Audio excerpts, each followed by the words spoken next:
Good morning, everyone, and welcome to the second day of opening statements at the Undercover Policing Inquiry. My name is Neil Fernandez, and I am the hearings manager. This is day 2 of the opening statements in Tranche 1, Phase 2, and this phase will conclude on the 14th of May. I will now hand over to our chairman, Sir John Mitting, to formally start proceedings. Chairman. Thank you. Today, I am going to begin by reading a statement on behalf of Baroness and Dr. Lawrence. Stephen Lawrence was born and grew up in southeast London, where he lived with his parents, Doreen and Neville, his brother Stuart, and sister Georgina. He was a bright and much loved young man with his whole life ahead of him. On 22nd April 1993, at the age of just 18, Stephen was murdered in a brutal and unprovoked racist attack. After the initial police investigation, 5 suspects were arrested but not convicted. A public inquiry into the handling of Stephen's case was held in 1998, leading to the publication of the Macpherson Report, which has been called, and I quote, one of the most important moments in the modern history of criminal justice in Britain. The Macpherson Report concluded that the Metropolitan Police's murder investigation had been, and again I quote, marred by a combination of professional incompetence, institutional racism, and a failure of leadership by senior officers. The report led to profound cultural changes in attitudes to racism, to the law, and to police practice. It also paved the way for a greater understanding of discrimination of all forms and new equalities legislation. Despite the brutal circumstances of Stephen's death, those left behind have campaigned to ensure that his legacy is ultimately one of hope, reminding us that change is both much needed, but also possible. There will now be a period of silence for 1 minute before we resume proceedings.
Thank you.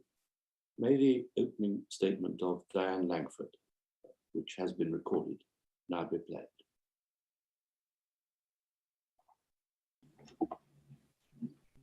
Good morning. My name's Diane Langford, and this is my opening statement to the Undercover Policing Inquiry. I'm glad of the opportunity to contextualise the very detailed witness statement that I've submitted to the inquiry, and to say something further about my lifetime involvement in political activism. When I was young, I witnessed the injustices of racism, sexism, and the class system that was exported to Aotearoa, New Zealand, by British colonialism. In London, my activism began in the campaign against racial discrimination in the early 60s, continued through the period of this inquiry, and is ongoing. I became involved with the inquiry as a result of a memoir I posted online in 2010 that referred to the outing of Dave Robertson, HN 45, as an undercover officer. A sharp-eyed researcher who later alerted a lawyer acting on behalf of non-state core participants spotted my blog. Otherwise, I'd never have been called to give evidence. How many others who were spied on are completely unaware that their names appear in these files? I'll never know what career opportunities were denied to me or what other barriers have been placed in front of me during my lifetime as a result of the machinations of the Special Demonstration Squad. I'll never know whether unpleasant incidents, for example, being denied credit or visas, or break-ins at my home, were connected to the surveillance I was being subjected to. I was misled as to the number of UCOs who were spying on me. Initially, I was only aware of HN 45, known to me as Dave Robertson. Then the Undercover Research Group revealed HN 348, who infiltrated the women's liberation movement. Later, I learned that several others, such as Dick Epps, have also reported on me in different organizations I belonged to. Despite the poor treatment I've received from the inquiry, who failed to invite me to give evidence in phase 1, as detailed in my witness statement, I'm grateful to the chair for belatedly granting my CP status. I'm very concerned that I was denied the opportunity to participate in the November hearings. I was perplexed that the ruling on my CP status introduced me as the widow of the late Abhimanyu Manchanda, as if I was merely an appendage. This is an example of institutionalized sexism observable in any traditional English graveyard. Here lies John X of this parish and his wife, Janet X. I'd like to express my solidarity with all who've been unjustly treated by the abhorrent practices under investigation, to the women who were abused and deceived by UCOs, the Lawrence family, Celia Stubbs, trade unionists, anti-racist activists, and those named in my witness bundle who were members of the Women's Liberation Movement, the Gay Liberation Front, the Black Unity and Freedom Party, the Revolutionary Socialist Student Federation, the Pan-Africanist Congress of Azania, the Provisional Revolutionary Government of South Vietnam, the Schools Action Union, Artists for Liberation, and other anti-apartheid and liberation organizations. I want to pay tribute to personal friends and comrades who are no longer with us, whose names I was very sad to see in my witness bundle. Rest in power, Dorothy Almarasi, Palestinian and women's liberationist, N.M. Sonia Sido, Holocaust survivor and writer, David Madela, founder of the Artists' Liberation Front, David Mafgumzana Sebeko of the Pan-Africanist Congress of Azania, and Louis Eakes, Palestine Solidarity campaigner, whose arrest in 1970 sparked the first gay liberation demonstration in Highbury Fields. Entrapment of gay men was another dimension to the methods of undercover officers. My hope is to join the dots between the past and the present and to provide a fuller picture of the aims of some of the organizations I was involved with. A grim continuum is discernible from the secret police reports of the 60s, culminating in the skewed structure of the inquiry tasked with investigating them.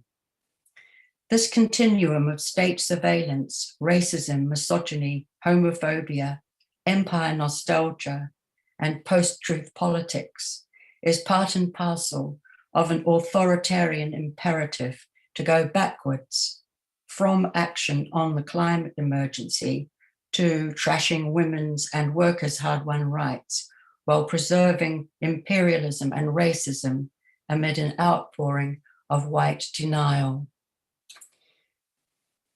The inquiry is mired in secretiveness, prevarication, lack of accountability and transparency. Bundles of selected secret police reports, some of them barely legible and incomplete, but still reeking of racism and misogyny, were dispatched to a relatively tiny number of people in relation to the extensive surveillance operation that was being carried out by the Special Demonstration Squad and other spy agencies against thousands of individuals and groups. Enclosed with the bundle was an intimidating penal notice threatening sequestration of assets if the contents were shared. The inquiry informed me on November the 11th that HN 348, the UCO who had infiltrated the women's liberation movement, was to give evidence on November the 18th. At that time, I was still unrepresented and unaware that I could have had access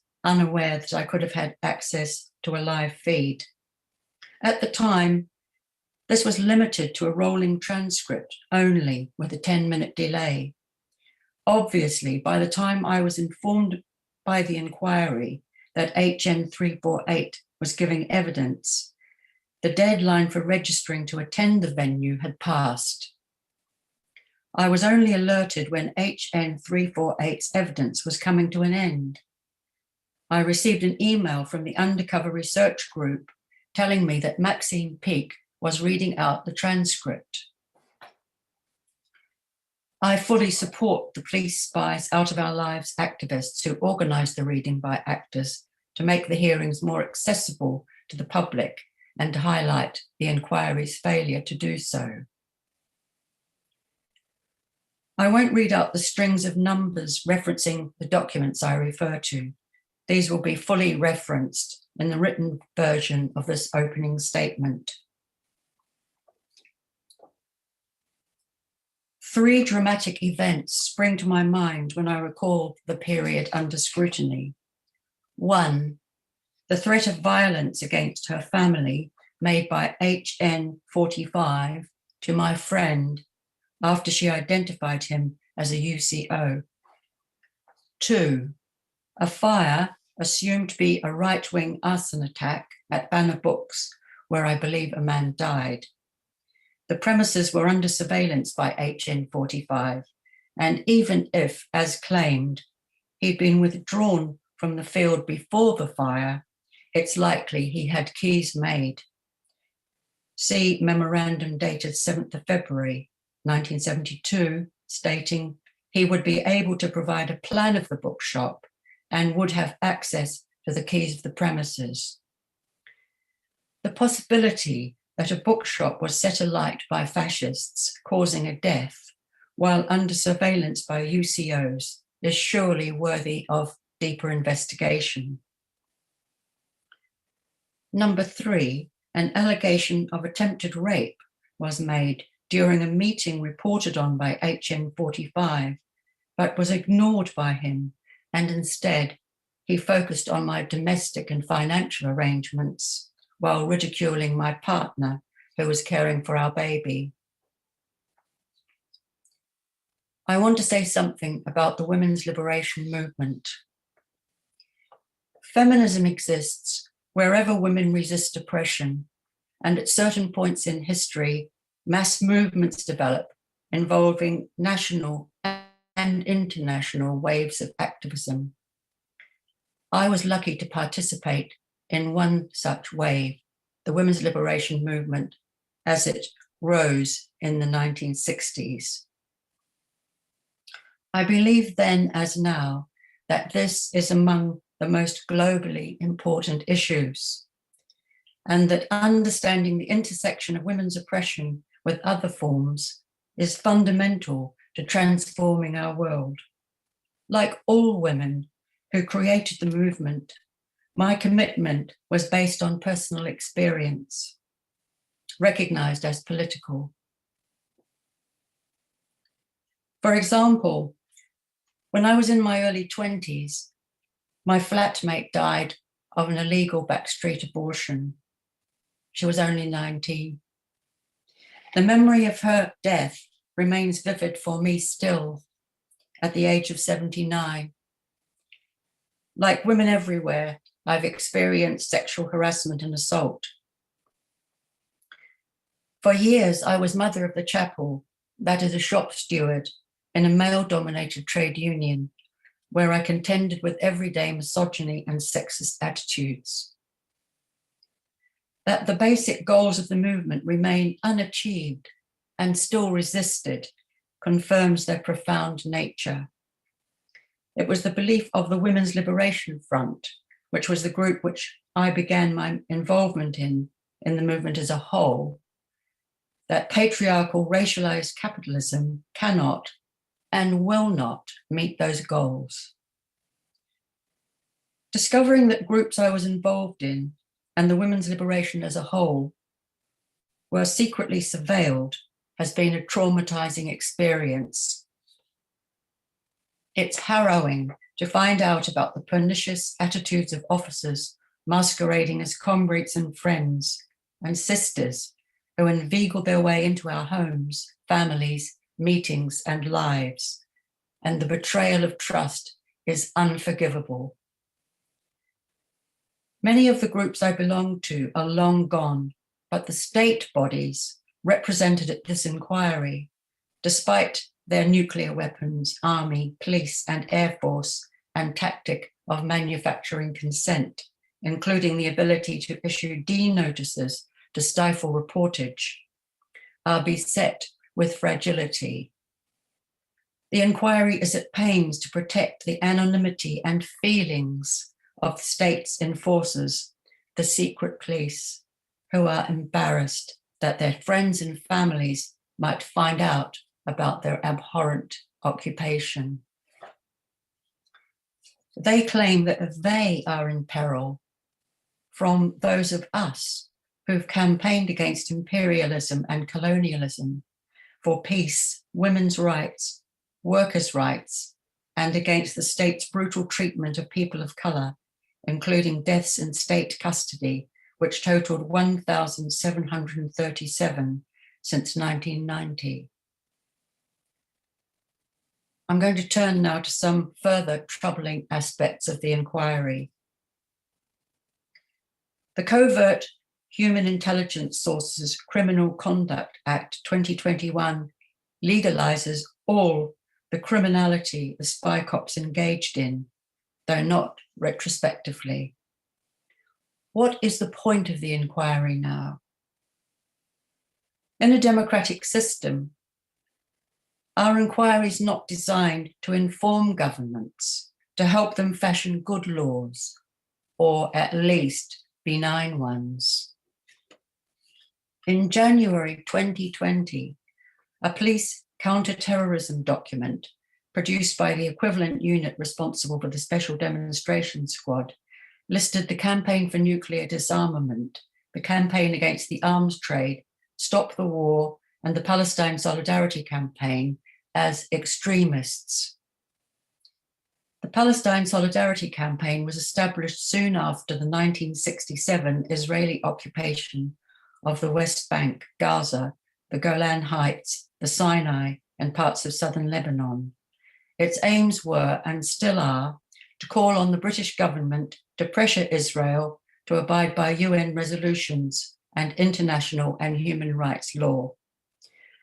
I joined the PSC upon learning the truth of the history of Palestine, subsequently visiting the West Bank and Gaza on a fact-finding tour and becoming an executive committee member and women's officer of PSC. As successive governments have not acted despite Britain's special responsibility for the colonization of Palestine, and given Israel's intensification of oppression of the Palestinian people, the PSC continues its solidarity role as a mainstream campaigning organisation with substantial public support. This activism brings together my commitment to anti-racism and women's liberation. For women cannot exercise what should be their unhampered right to strive for freedom under a brutal military occupation and genocidal apartheid regime, which destroys essential civil society infrastructure. In this, as in other instances, international feminist solidarity is, I believe, essential. If I was under surveillance in 1970 as a member of the Palestine Solidarity Campaign, am I under surveillance now? I became far more active in PSC in the early 2000s following the Second Intifada than I was in the 60s and 70s, and remain so. Where are the documents?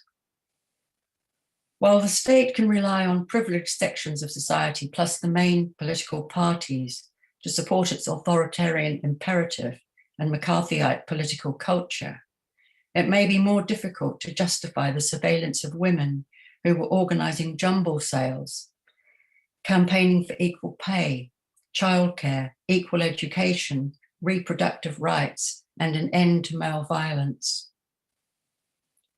According to reports made available, HN 348 spied on 77 meetings during her deployment, of which 55 were related to the women's liberation movement.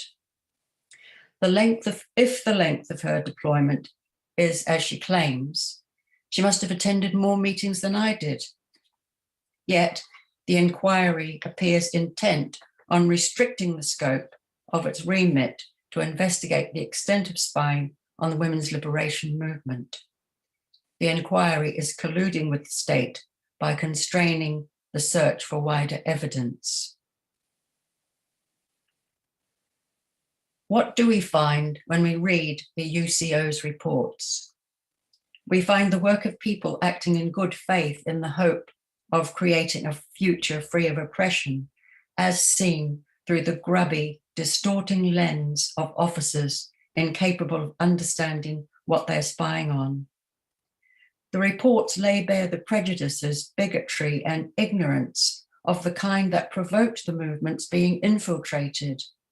This is surely the great irony regarding the covert surveillance this inquiry is investigating, that it demonstrates precisely the reasons for the impetus for the very existence of the movements they were spying on. We see a shameless assumption of entitlement and a complete lack of conscience, behavior devoid of any compunction about intruding into people's lives and homes. We see the state-sanctioned sexual abuse of women used as objects by men, disregard for the lives of Black and brown people and women, racist assumptions of white supremacy, state brutality, and indifference to human rights, attempts to curtail and control peaceful demonstrations, democratic campaigning, and the privileging of property and profit before people. To read these reports is to see some of the greatest ideas of our time crushed into the narrow confines of a mentality absolutely lacking in the capacity to comprehend them. The undercover police officers' failure to acknowledge the enormity of their wrongdoing perpetuates a culture of impunity. We see the callous use of women's bodies by misogynist male officers who see such abuse as a perk of the job, and a confluence of the sexist behavior and patriarchal attitudes of some so-called left-wing men in socialist groups and those spying on them. We see the farce of female officers paid less than their male counterparts, spying on women's organizations campaigning for equal pay. One of these, HN 348, gives a prurient homophobic account of spying at a national women's liberation movement conference? Was she asked to report on this particular aspect? If so, why? If not, why did she make these comments? What could possibly justify such intrusiveness? This inquiry reiterates the intrusive processes of surveillance, requiring the victims of spying to explain and justify themselves when it is the perpetrators of surveillance who should be interrogated and held accountable. Remarkably, we witnesses are again being subjected to intrusion into our personal and political lives, as if some retroactive justification could thereby be found for utterly dishonorable and indefensible police actions, whereas the perpetrators of abuse are granted impunity, anonymity, or the refuge of poor memory. A primary function of progressive movements is the denaturalizing of social relations, revealing that they're not inevitable or immutable, that white and male supremacy are created, not innate, that gender roles are socially constructed, that racism, heterosexism, and sexism can be challenged and refuted, that it's not true that, as Winston Churchill said, white people constitute, quote, a stronger race, a higher grade race, unquote, that has a right to subjugate Indigenous people. That impoverishment, homelessness, hunger, and lack of resources stem not from individual failings, but deliberate policy decisions. Political activism makes it clear that human nature is not ahistorically fixed in selfishness, but contains great variety of potential, such as that for cooperation, not competition. As the saying goes, another world is possible. As soon as these assertions are made, they're contradicted by those defending existing power structures. Whenever a seismic shift promises to bring about social change to improve the world, a backlash inevitably arises from those with vested interests who benefit from the status quo. So it is with the movements to save our planet from the unfolding climate catastrophe, to end white and male supremacy, to free people from exploitative labor and liberate women from all forms of oppression. The idea of defunding the police is deliberately misunderstood, but expresses the optimistic hope of transforming the police into a force for good, tasked with protecting people from harm, safeguarding society from destructive criminality, upholding principles against corruption, violence, and injustice. Representational politics, the notion that having women or people of color in positions of power will bring about positive change in itself, are clearly inadequate, as the examples of Margaret Thatcher, Golda Meir, Priti Patel, etc. have shown. Having a female police chief is meaningless without a change of culture and policy. Can we not imagine an alternative to punitive law enforcement and incarceration, and invest instead in other models centered in community, in schools, healthcare, and other methods of keeping communities safe? I'm returning now to the theme of the continuum that I mentioned earlier.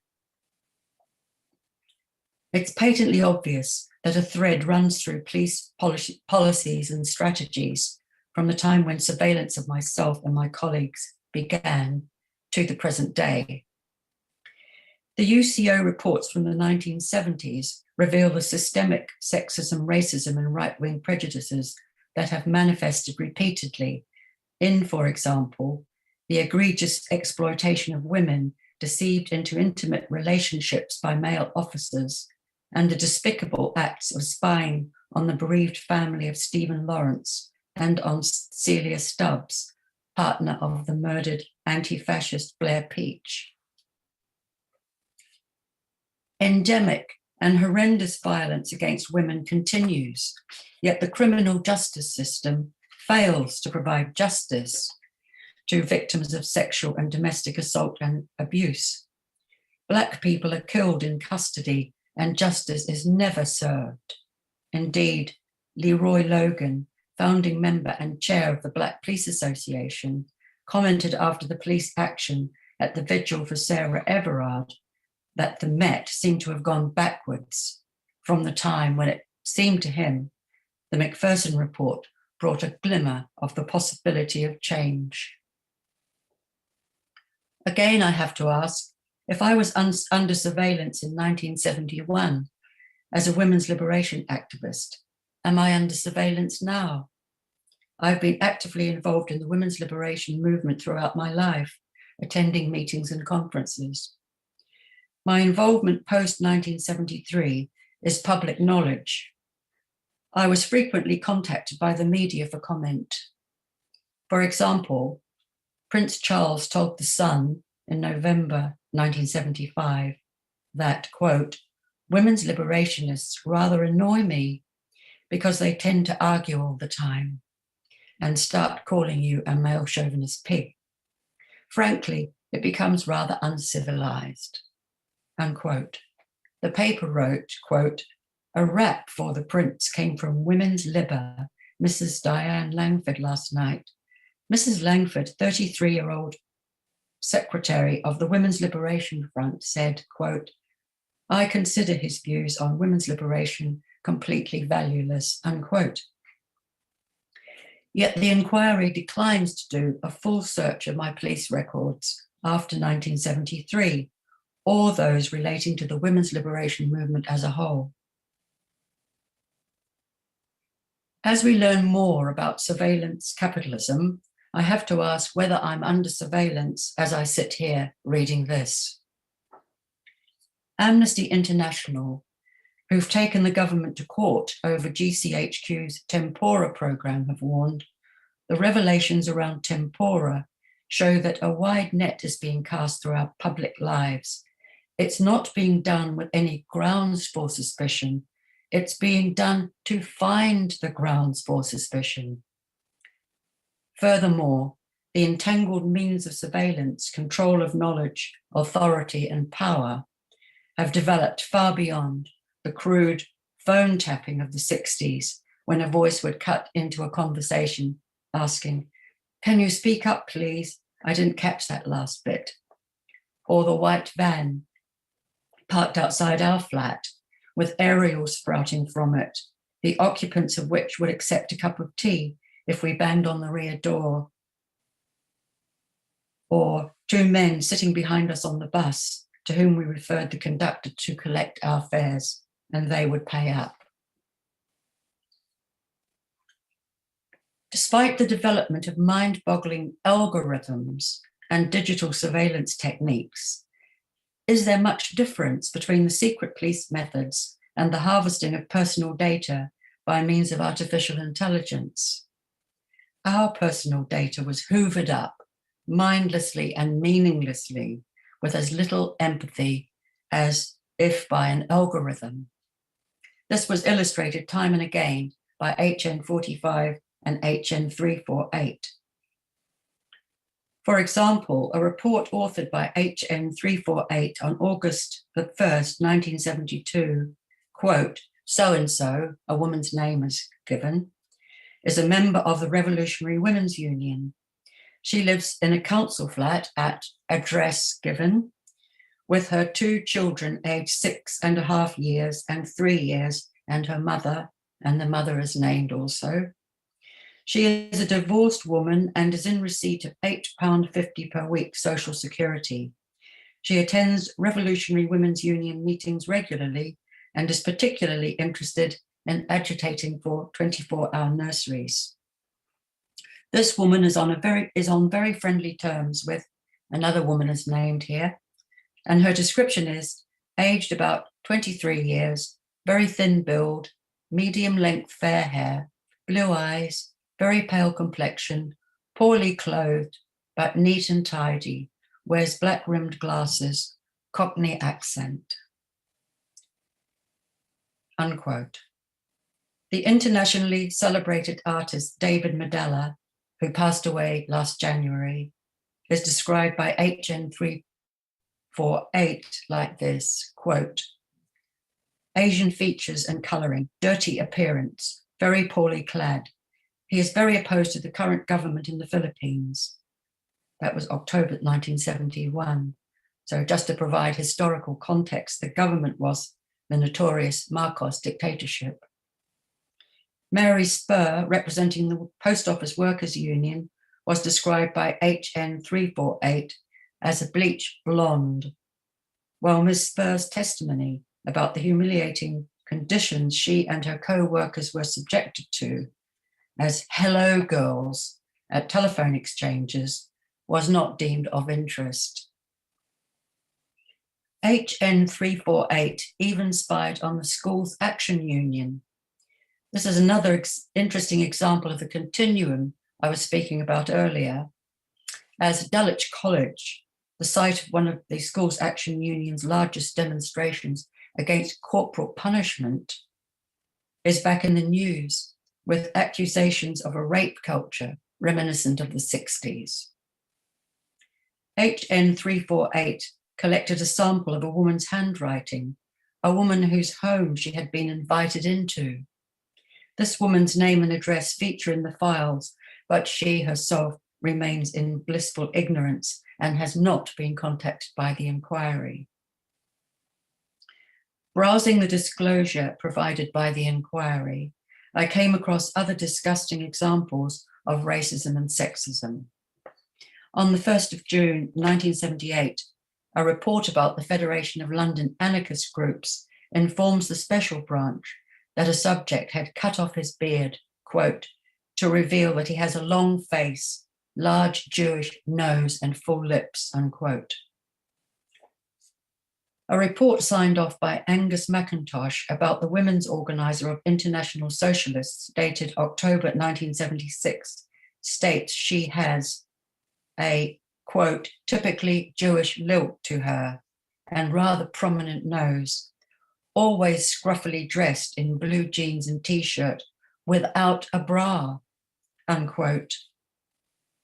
Quote, a negress was in the audience, unquote, according to a report on a weekly meeting of Hackney International Socialists at Centerprise in Dalston. The meeting discussed self-defense strategies for victims of physical attacks by the National Front. What was Special Branch doing to stop the National Front from attacking people of colour? They were spying on anti-racists and hanging out in their safe houses. Angus McIntosh signed off on a report of another IS meeting dated the 23rd of August, 1975, describing a woman speaker as attractive. Document 15145 describes a man as, quote, an avid reader of gay news with, quote, an effeminate manner, unquote. This guy was a member of SWP, but because of shift work, he didn't attend meetings. Personal details and a photograph of a woman in the Hackney branch of Women's Voice appear in a report dated May 1975, describing her as, quote, a divorced woman who has a daughter aged 6 years, unquote. These patronizing violations of people's personal space, of suppressing a child's right to demonstrate against state-sanctioned physical abuse, the racist, anti-Semitic, sexist, and judgmental descriptions of people's personal appearances that filled the notebooks of the secret police may not amount to much in the eyes of the inquiry. It's the accretion of them that is the stuff of authoritarian regimes, hence the expression that was used in the past, petty apartheid. It's important as well to appreciate that the Revolutionary Socialist Students' Federation, another targeted group of which I was a member, as well as opposing imperialism and racist wars, campaigned for the inclusion of Shostakovich and jazz on the curriculum at the Royal Academy of Music. Today, we see another period of curtailment of the curriculum to fit in with utilitarian, exploitative objectives. I want to say something now about the portrayal of my late former partner, Abhimanyu Manchanda. Doubtless, he was under surveillance prior to the time frame of this inquiry, having taken part in the Indian independence struggle and as the former partner of the late great Claudia Jones, with whom he edited the leading black newspaper, the West Indian Gazette. HN 45 displays a vindictive hatred of Manu and a peculiar obsession with our personal relationship and childcare arrangements. He sent detailed reports to the special branch about what he apparently saw as transgressive behavior, a man looking after his own child, and expressing horror that I was, quote, sent out to work, unquote. He informs his superiors of Manu's, quote, insufferable anecdotes, unquote, about our baby. Strangely, nothing in there about us overthrowing the state machine. HN 45, Dick Epps et al. Were part of a manipulative racist endeavor to justify their pay packet by portraying Manu as being in imminent danger to the state, implying he espoused the idea of going on demonstrations only to foment violence. This is utter rubbish. He never had any illusions about the possibility of, quote, smashing the state machine, unquote. On the contrary, he was pragmatic about the possibility of challenging the power of the state head on. His skepticism about the willingness of sections of the white working class to give up privileges derived from colonialism annoyed many on the left and apparently HN 45. Why does the inquiry refer to Manu as Manchanda while using the full names of others? The inquiry has picked up on the divisive tactic of labeling anti-war campaigners as doves or hawks. Manu and Tariq Ali happen to be from colonized countries. This was a familiar ruse used by the corrupt colonial administrators of empire, drawing on hundreds of years of experience of divide and rule. I attached an exhibit to my witness statement, a contemporaneous New York Review of Books article by the American novelist Mary McCarthy, who saw Manu differently. Quote, the Manchanda group had been described in the newspapers as favoring violence, and the Tariq Ali group not, but actually Tariq Ali was organizing dramatically for violence. Of course, we're talking here about police violence. That list of first aid stations, the instructions published in the Black Dwarf on what to do when gassed, on the supposition amounting to prophecy that the police would start or provoke it, whereas Mr. Manchanda, when I asked him whether it was true that he planned to storm the US embassy, shrugged and said simply, we are too few. In Grosvenor Square the next day, a lilting voice I thought I recognized as his could be heard urging restraint on the crowd, though possibly this was merely pro forma. This full essay is worth reading as McCarthy gives an evocative description of the time and place. The reason for spying on us was to gather intelligence about forthcoming demonstrations and possible infractions of public order. The futility of this is illustrated by a demonstration consisting of a maximum of a dozen of us walking with cardboard placards in support of Huey Newton in 1970. We were astonished to arrive at Grosvenor Square to be met by at least 1,000 uniformed police and row upon row of cars parked up in the side streets, vans parked up. In my witness statement, I dealt with the inquiry's inappropriate Rule 9 written questions about my personal relationship with Manu. Now I'd like to examine the significance of another question, which was numbered 11.3, in which the inquiry refers to a list of targets for picketing and asks my view of these proposed actions. On the list were Dow Chemicals and the Playboy Club. These represented two of the campaigns I was deeply involved with. What did the inquiry have in mind when they asked me about Dow Chemicals? Is the implication that Dow Chemicals, whose inhuman war crimes have never been accounted for, was under the protection of the British state? It may help the inquiry to know that Dow Chemicals was the manufacturer of napalm, a firebomb fuel gel mixture used by the American military against Vietnamese civilians.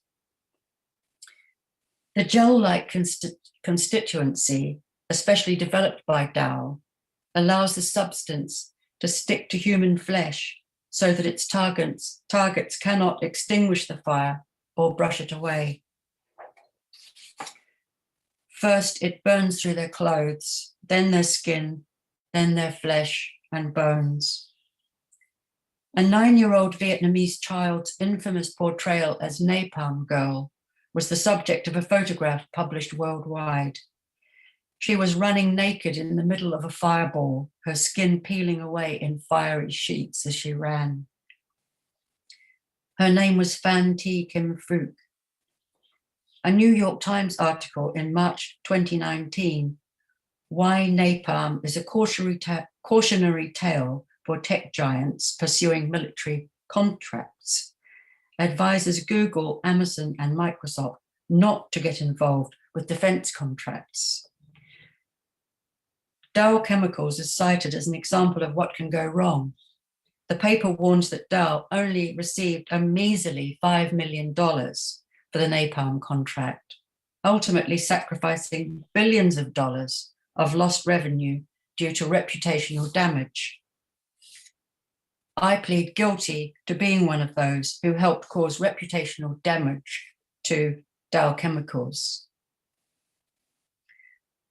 The continuum I spoke of earlier can be perceived in UK state protection being accorded to Israeli arms manufacturers, in particular Elbit, who boast that their equipment is battle-tested on Palestinians, despite widespread public disgust at the brutal treatment meted out to Palestinian civilians.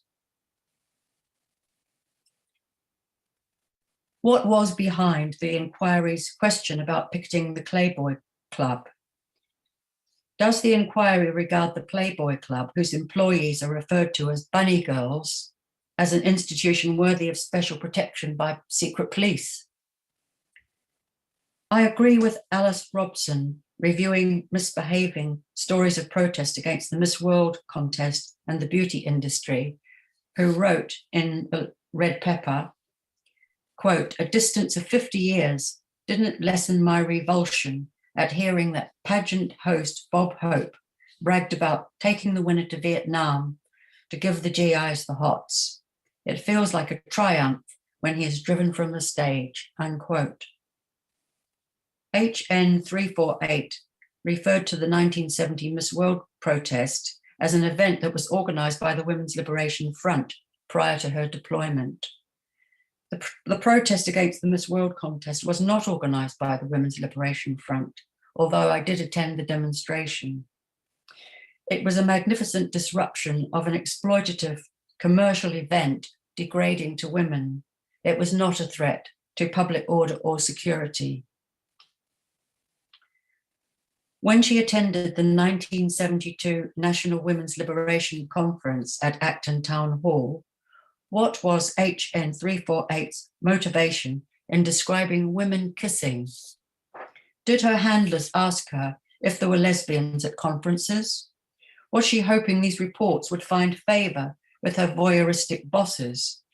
If not, why did she deem it important to report to her handlers about women displaying affection, the music played, quote, to get people in the mood, unquote, and details of food and drink served? Despite her writing one of the longest reports I've seen in any of the available documents, that includes several pages of description of the food, drink, and music, and scenes of women showing affection, HN 348 told the inquiry, quote, "I was not specifically instructed to report back everything, and part of my role would have been to filter out certain things from very long meetings," unquote. Did her handlers ask her to collect information on the numbers of people of colour at every event she spied on? If, as claimed, she didn't recognise the language used in some of the reports attributed to her, does she stand by the content of these reports? Was there a double or even triple input into the writing of reports? According to her account, first she writes by hand, then it's typed up by another spy cop working in the back office. Is she suggesting that the ignorant and voyeuristic comments therein were added by a second or even a third person? I'd like to move on to some deeper problematic issues associated with the inquiry. The trajectory of the inquiry so far raises questions concerning shibboleths, such as the separation of state and judiciary and policing by consent. In the United States, Angela Davis, the Black Lives Matter movement, and others have made mainstream the abolitionist concept of truly policing by consent. Where might unbridled state surveillance fit in to the concept of policing by consent? I have no sympathy for the SDS, yet I found the psychiatric reports on one officer in his plea to avoid accounting for himself before the inquiry distressing. The officer had developed a dual personality disorder and was happier living in his legend identity than he was in his actual one. He exhibited symptoms of severe PTSD. His suitability for the so-called work he was doing had never been assessed, nor had he received any treatment or counselling. He was used as cannon fodder by the state, placing those close to him in jeopardy. Inquiries since the Macpherson inquiry have been devalued by the manner in which they've been determinedly obstructed genuine inquiry. For example, Preeti Patel set up an inquiry into the atrocious police violence against women at Clapham Common, an incident that she herself set in train. While the inquiry is so heavily weighted in favour of the state, how are we going to find out when the abuse started? Rotten apples. The cynical attitudes of the UCOs, as evidenced by their misogynist reporting in the past and current lack of remorse, makes it inevitable that any opportunity to take advantage of women would have been taken. There's never just one cockroach. Where are these files kept? Who has access to them? Dozens of people whose names recur in the files I've had sight of have absolutely no idea that the secret police came into their homes under false pretenses and spied on them. At the bare minimum, anyone whose private space was violated, resulting in them being named in these files, should be informed and invited to be part of the inquiry. The asymmetrical structure of the inquiry is a bulwark against truth, transparency, and accountability. I'm in awe of the lawyers working so hard on behalf of non-state core participants. The state bodies, including the National Police Chiefs Council, the National Crime Agency, the Met, the Home Office, etc., have their own various teams. Then there are the police CPs, designated lawyers for Met officers, and individual officers who've decided not to be represented by the Met. All are funded separately, so they all get to put forward their own positions, whereas the hundreds of non-state core participants are often limited to one legal team, funded directly by the inquiry. Hence, it's something of a fluke that I was eventually called to provide my recollections. I believe my own lawyers have just a small team of 2 present throughout to represent all non-state CP's generic interests.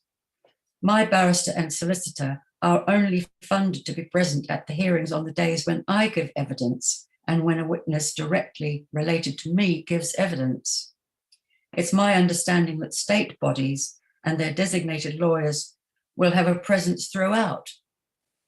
Is that fair? Is that balanced? If the state is investigating the state, isn't that the ultimate conflict of interest? Regarding the anonymity granted to UCOs, naturally, those of us who are spied on wish and need to see the faces of those responsible in order to have closure. Otherwise, we continue to suspect our friends and fellow activists, a corrosive byproduct of the indefensible violation of human relationships perpetrated by undercover officers. But instead, they are granted anonymity. A request for a photograph of HN 348 was declined by the inquiry as they were not holding one in their files. Why not ask HN 348 to supply one as requested by my legal representative? None of this inspires confidence. Rather, it bears out the idea that, as Audre Lorde put it, quote, "The master's tools will never dismantle the master's house," unquote. It is clear that women, people of colour, and others working for a better world will need to continue with our grassroots campaigning on behalf of ourselves and one another. However, my hope is that this inquiry will, in fact, prove useful to us in such struggles for justice, human rights, and freedom. Thank you.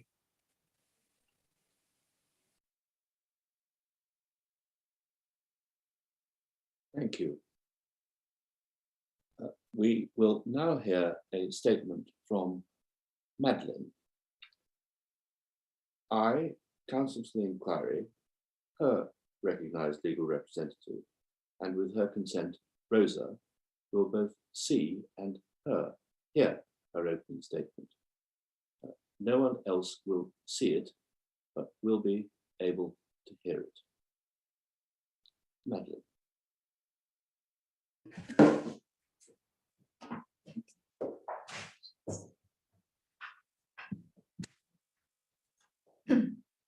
Would you like to begin?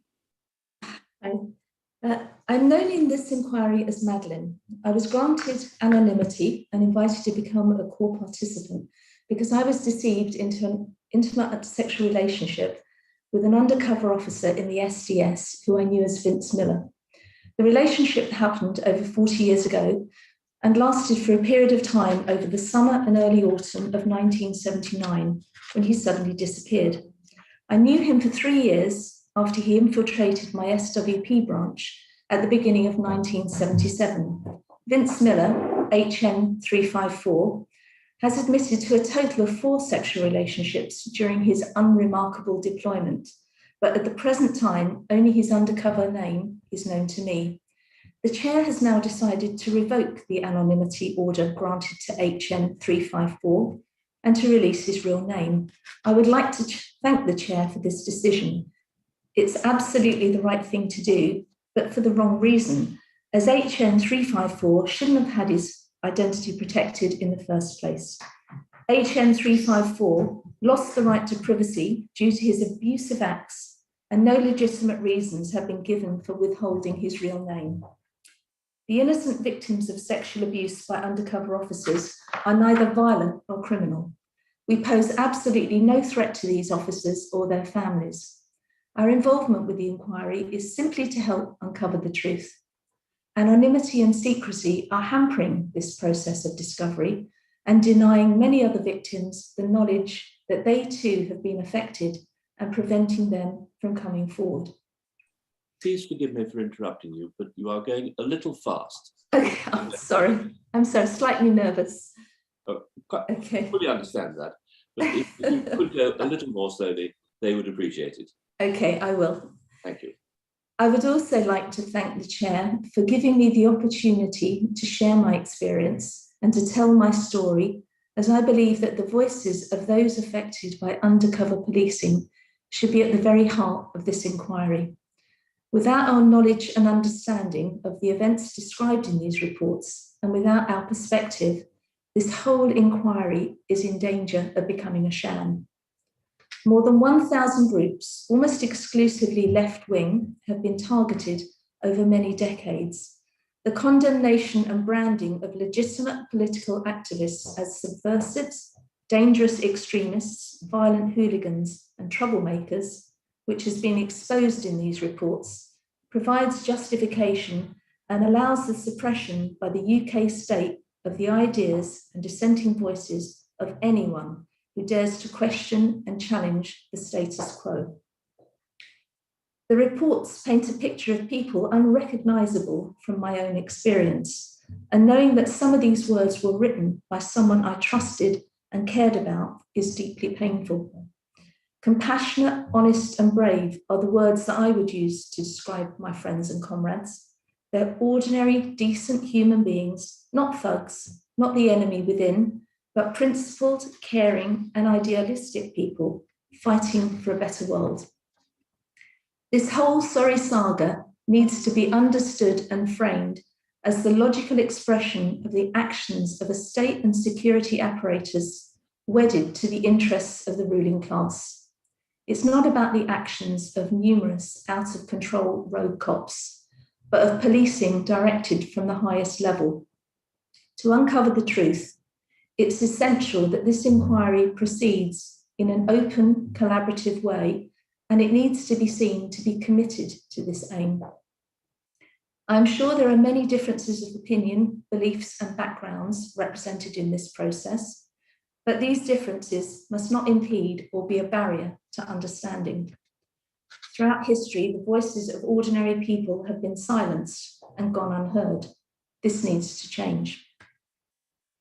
Since the discovery that I'd been targeted and abused by Vince Miller, I've thought long and hard about the past. The simplest way for me to begin to unknot the bewildering sense of injury that I feel and to help me navigate a way through this whole process is to tell my story and share it as it is. This is my story. I come from a large, poor, working-class family. My father was a lifelong socialist, an active trade unionist and shop steward, and was a committed anti-fascist. He was at the protests at Olympia in 1934 and at Cable Street in 1936, where he joined thousands of EastEnders who fought to stop Oswald Mosley and the British Union of Fascists from marching into a largely Jewish area to intimidate and attack the community. In 1937, at the age of 18, my dad was also one of several thousand British men and women who went to Spain as volunteers to fight alongside the international brigades to support the Spanish Republic against the fascists during the Spanish Civil War. He witnessed the obliteration of Guernica when Franco, with Nazi help, carried out an aerial bombing attack. Back in the UK, my father enlisted and joined the British Army. He saw the sympathy that many of the ruling class had for Mosley and feared that if Hitler wasn't defeated, fascism would take root here. My father was an internationalist and a fighter for freedom. In 1940, he was evacuated from the beach at Dunkirk while under intense German bombardment. After Dunkirk, my dad took part in the Burma campaign. He was present at the Battle of Kohima before he was invalided out with malaria, dysentery, and PTSD. Memories of Kohima haunted him for the rest of his life. He couldn't talk about the war, and he abhorred violence. I'm hugely proud of my father and of the part he played in defeating the forces of barbarism and helping to protect the people of this country during World War II. And yet, My dad would also have been regarded as subversive and a dangerous extremist. An advisor to Heath's government in the 1970s argued that militant shop stewards in industry should be jailed in much the same way as the police should apprehend a common thief, confirming that even a man like my dad was seen as the enemy within by the ruling class. My parents and my family's history have been hugely influential in shaping my own political views. As I grew up, I was aware that every advance for the working class was hard won and had been bitterly fought for. History shows us that nothing has ever been granted from above. It's only through collective action and the struggles of workers themselves that their lives have ever improved. Aware of the dangers to humanity posed by fascist and racist ideologies, combined with a strong sense of injustice, I became politically active in my early teens. My memories of my time in the SWP involve attending and organising branch and public meetings and endless discussion and debate. We were open and welcoming, and we certainly had nothing to hide. We leafleted and sold the Socialist Worker newspaper on the high street, on estates, on pickets, and on demonstrations. In other words, we operated within the law in a perfectly peaceful and democratic fashion. Vince Miller first made contact with our branch at the regular Saturday paper sale at the top of Walthamstow Market. So why, in spite of our wholly legitimate activities, was the SWP heavily targeted by the security services and infiltrated by the SDS? 17 spy cops were embedded in our party, and yet, in truth, the biggest threat to democracy in the UK at this time was not from the left, but from the reinvigoration of fascism, which once more began to emerge from the shadows and reveal its ugly face. For those who remember the late 70s, it was a dark and very frightening time. The parallels with the 1930s were stark, as unemployment rose and far-right parties sought to capitalise on this crisis for political gain. Disillusioned and deprived urban communities in particular fell prey to the racist rhetoric and false patriotism of groups like the National Front, the NF, a Nazi group who paraded with the Union Jack, but whose real allegiance was to the swastika. Published images of Martin Webster and Colin Tyndall, leaders of the NF, show them posing in fascist uniforms in front of pictures of Adolf Hitler. In public, however, they campaigned on issues of immigration control and law and order, painting Black people as muggers and criminals who should get back to their own country, and characterising Asian communities as unsanitary and riddled with disease. As electoral support for the far right exploded, the NF boasted a growing membership of 20,000 and launched a violent race war against Black and Asian people across the UK. Between 1976 and 1981, 31 suspected racist murders were committed and dozens of racist attacks were carried out.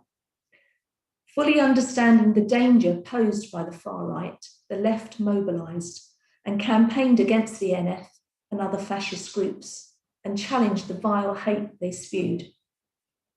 In response, the fascists attacked the left with increasing violence, attacking paper sellers and meetings and committing arson. Race Today describes the climate of spiralling racist attacks in the East End thus. Already the beatings, the knifings, the kickings are on the increase. A few days ago, a young Asian on his way home from work almost had his ear severed from his head by a gang of white, knife-wielding thugs. The life of another young Asian hangs in the balance after he was bludgeoned by racists who broke into his flat.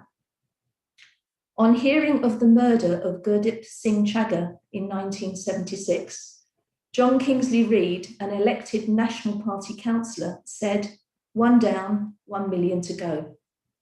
With acts of violent criminality and the fascist paper's spearhead openly spouting anti-Semitism, Holocaust denial, and National Socialist ideology, and expressing the view that Britain fought on the wrong side in World War II, one has to ask, where was the monitoring of the far right by our security services?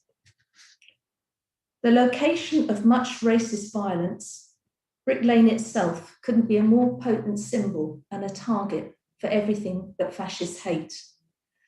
The Blade Bone pub at the top of the lane was a well-known haunt of the NF. Every Sunday after the street market, the fascists would get tanked up and rampage down the lane, attacking people and vandalising shops. After a woman and her daughter were attacked by a vicious dog trained to bite on command, the community had to organise and act in self-defence. Patrols were set up to keep the area safe from racist attacks, particularly at night and after prayers. The left responded to calls from members of the community to help protect Brick Lane. Our presence was welcomed by locals, reassured they had support and were not alone. Yet HN 354 has described Brick Lane Market as heavily policed, and the top of the lane as being the site of territorial disputes between the SWP and the NF over who could get to occupy the most advantageous spot to sell papers. His equivalence of the SWP with the NF is telling. He talks of staying overnight and securing the pitch and was heavily involved. He heard the NF abuse and was aware of the threat, as many of the far right were hardened street fighters. The truth is that there was no heavy policing, except perhaps when the SWP was visible selling papers. Interestingly, HN 354 doesn't report an attack which happened en route to Brick Lane involving the notorious fascist Derek Day, who boarded the bus that I was travelling on with other SWP members and threatened us with violence. Vince Miller would have been told about this, so where are the reports? Was Day being monitored? And if not, why not? Why was it down to the left to help protect our citizens with the police nowhere in sight? Sympathy towards the NF in the police has been evidenced. A police report on the speech given by John Tyndall at the NF march at Lewisham describes his delivery as forceful as ever. But why is there no reporting of the end of the speech where Tyndall says he would give the police authority to sort the red mob out, accompanied by chants of, if they're red, shoot them dead? I recall one Saturday selling papers at Barking Station in the week following a violent sledgehammer attack on a young female SWP member by a fascist who broke her pelvis. We were moved across the road by the police to allow the NF to assemble. Jeering NF members watched as a tall man who had previously approached us in a friendly manner to buy a paper came up behind me and snatched my papers, calling me a red bitch and telling me to fuck off. He then walked over to the police who had witnessed his act and proceeded to laugh and joke with them. When I asked the police to do something, they smirked and told me to go home. Was this man NF? And why didn't the police protect me? As a policeman, Vince Miller had a duty of care to keep people safe, yet Vince Miller must have known that my house, described by him as an SWP drop-in centre, received a series of frightening phone calls where the word UVF, short for the Ulster Volunteer Force, was repeated over and over again by an unknown voice, and that shortly after, my flatmate, a Catholic of Irish descent, was attacked by two NF skinheads on Upper Street in Islington, who spotted his anti-Nazi League badges and smashed him in the face with what my friend said looked like the butt of a gun and broke his nose. Again, where are the reports? And what steps did HN 354 take to keep us safe? Or was real criminal behaviour overlooked and ignored if directed at us, while the UCOs focused on writing about meetings on William Morris and other such dangerous topics. It's painful now to realise that while we all cared for Vince, he cared so little for any of us. Contrary to supposed advice to not get too close, HN 354 embedded himself deeply into the life of our branch for 3 years. Describing us as a social and inclusive bunch, he partied, went to gigs, socialised in people's houses, got drunk, had sex and played guitar. He became treasurer, was on the social committee and in the industrial group. In this boy's fantasy world of cover names, legends and spying, I wonder how far these officers went and how much licence they took undercover. HN 354 says he considered methods of surveillance, like phone tapping and using informers. Was bugging also considered? After all, they had plenty of opportunity and access to our homes, even bedrooms, as Vince the Vampire can attest. What private things could have been overheard and perhaps shared for no reason other than for entertainment and amusement? And were other sinister methods and behaviours used to deliberately intimidate and scare us? It's the lies and fabrications committed over the years by the spy cops and their handlers that I consider to be the real subversion being uncovered by this inquiry. It's their behaviour that should be scrutinised, not ours. HN 354 filed a report that he attended a planning meeting of the SWP in Lewisham on the 12th of August 1977, the night before the march. He states that bricks were stockpiled at various locations along the planned NF route by those present, and that members of the SWP carried weapons to the march in bags. I was at the demo on the day and can state categorically that no one that I knew had weapons or would even have done such a thing. It's an easy assertion for HN 354 to make. Where is his evidence? Where are the names? He states that at Lewisham, he pulled his group away from violence.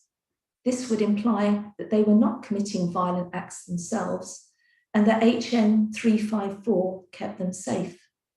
But there is no report of the arrest of Vince Miller's fellow SWP member who had his arm broken that day by the actions of the police.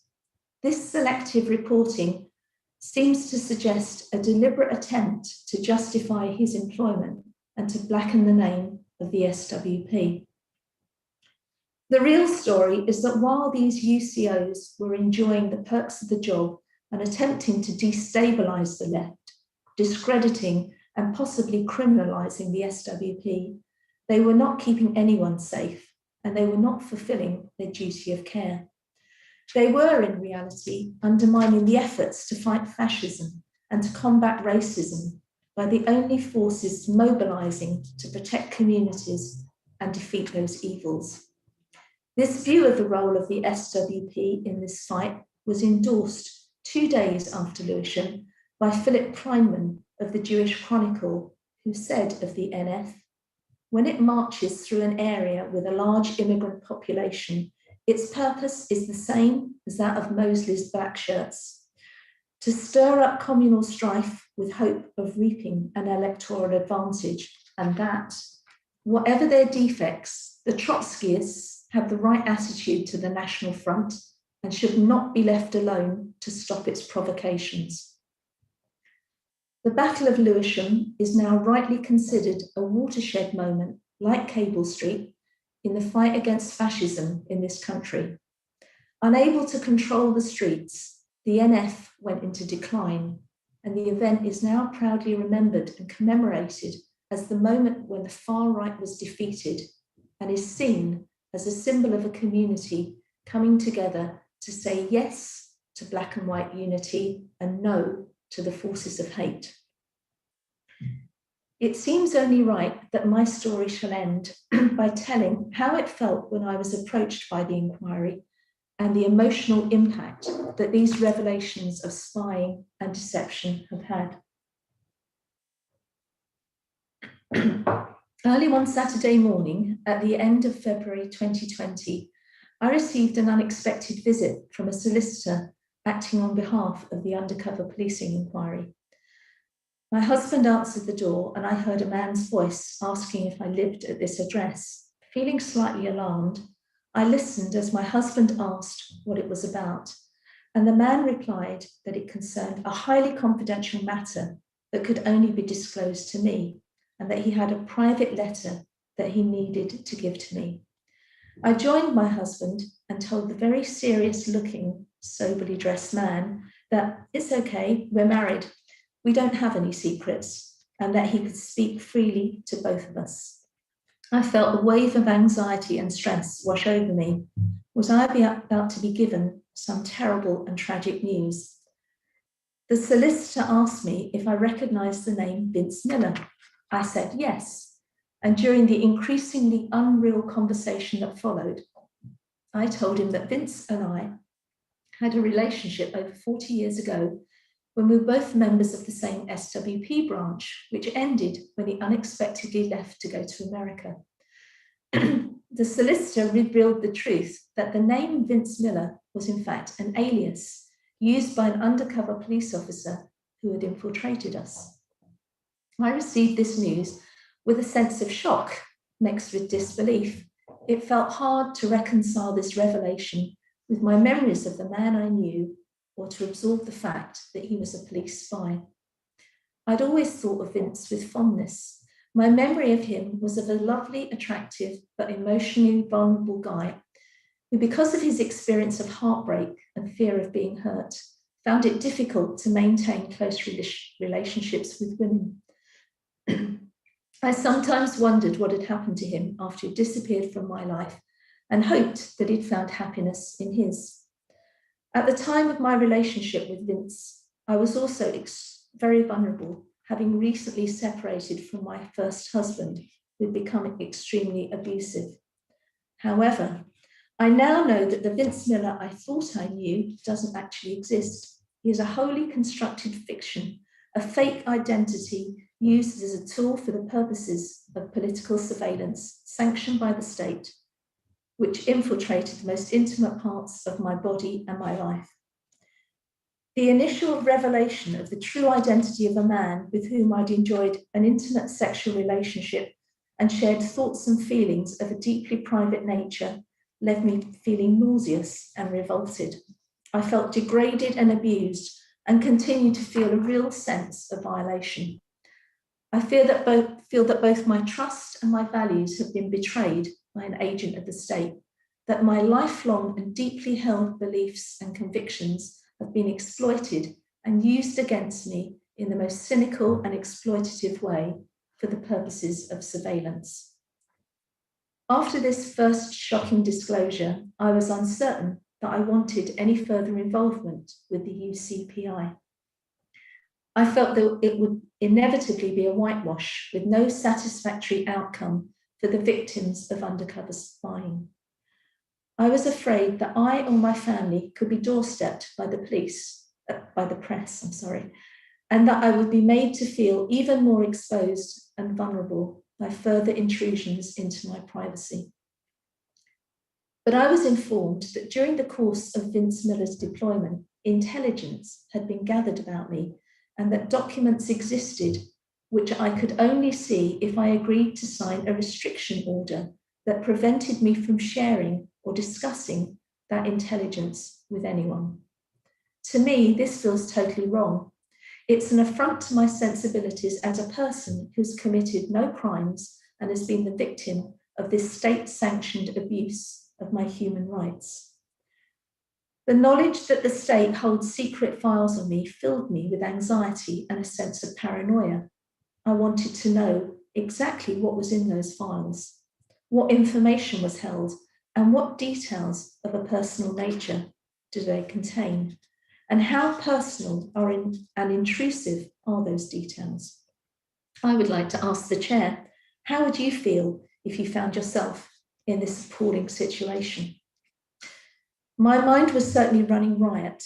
I was imagining all kinds of things and felt I needed to see those documents for my own peace of mind. On receiving those files, I opened them With shaking hands and a pounding heart, usually fairly calm and collected, I admit to reading them with great trepidation and anxiety. Not knowing and imagining the worst is acutely distressing. It's wrong that other women, victims of these crimes, have so far been denied access to their files and to see what information their abusers have written about them. Many Category H women have now been waiting for many years. I think that this is extremely cruel. Memories of Vince Miller had until recently been part of my very distant past, memories which had been processed, assimilated, and accepted as genuine. But now these memories have been shattered and the past has come crashing into my present in the vilest possible way. What I had considered to be true is now revealed as false. Facts turned out to be lies, and people are not who I thought they were. Vince Miller was not a like-minded comrade and former lover fighting alongside me to create a better world. He was a state spy. The cognitive dissonance created by this whole experience makes me sometimes feel that I'm inhabiting a shadow world populated by malevolent phantoms and spooks. The files that I have seen do contain information of a very intrusive and personal nature, revealing detailed physical descriptions of me, information about my employment, my wages, my address, and the details of my first marriage, which happened prior to Miller's deployment. How exactly did HN 354 get that information, I wonder? Vince Miller has admitted to 4 sexual relationships during his deployment while undercover, and has admitted to his relationship with me, but has disputed my version of events, which incidentally makes me all the more relieved that I came forward to stand up and be counted. In my mind, a very different image of Vince is emerging from the one that I remember. An increasingly cold, calculating sexist version of a man is being revealed, very different from the man I knew or thought I knew.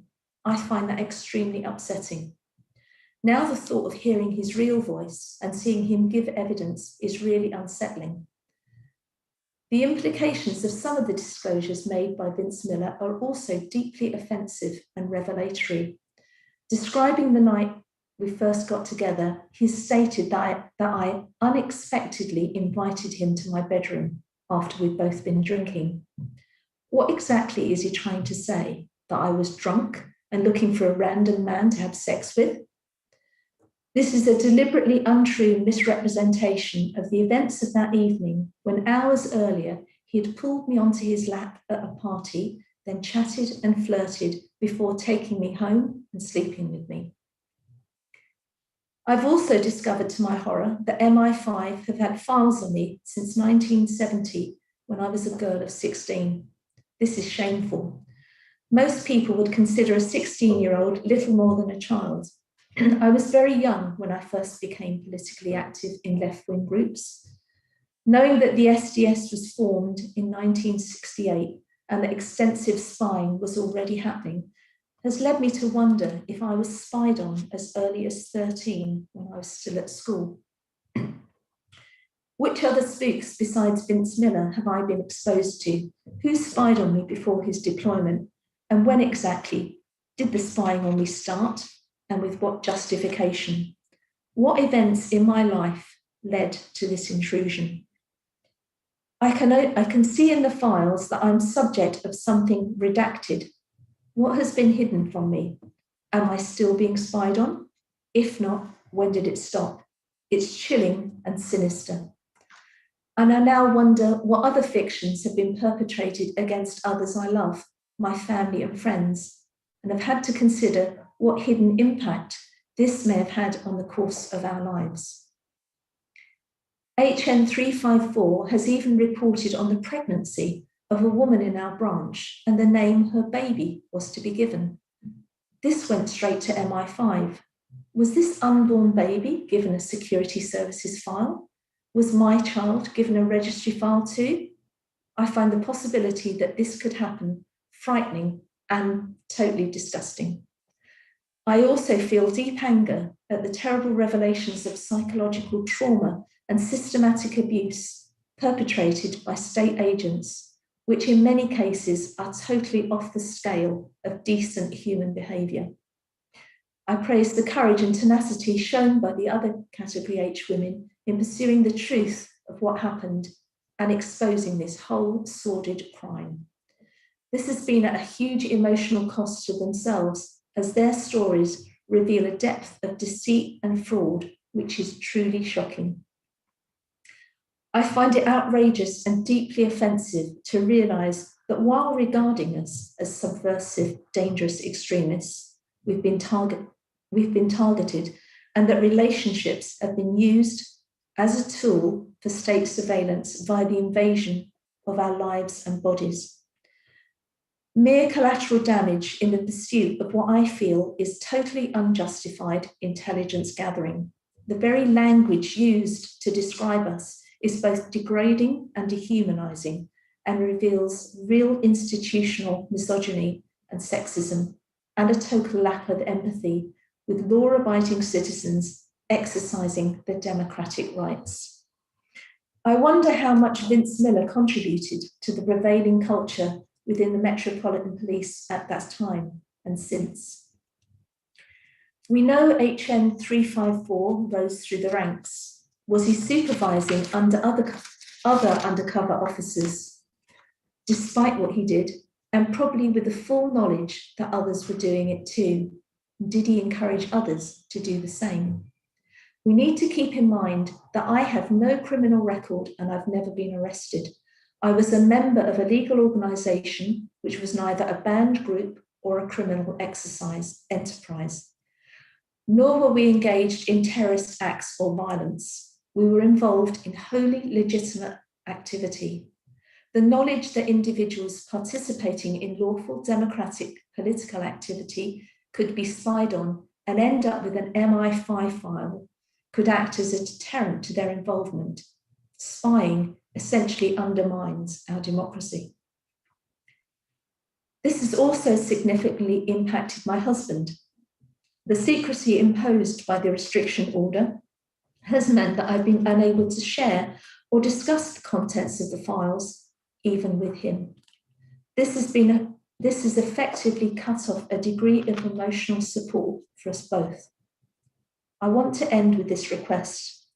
I want all information surrounding these events in my life to be made available to me, and that any information held about me is subsequently destroyed and removed from archives. I want written proof of this because I believe that democracy is very fragile, and my greatest fear is that should this country fall to some extreme non-democratic regime, the information held on me and others, all totally innocent of any crimes, could put us in extreme danger.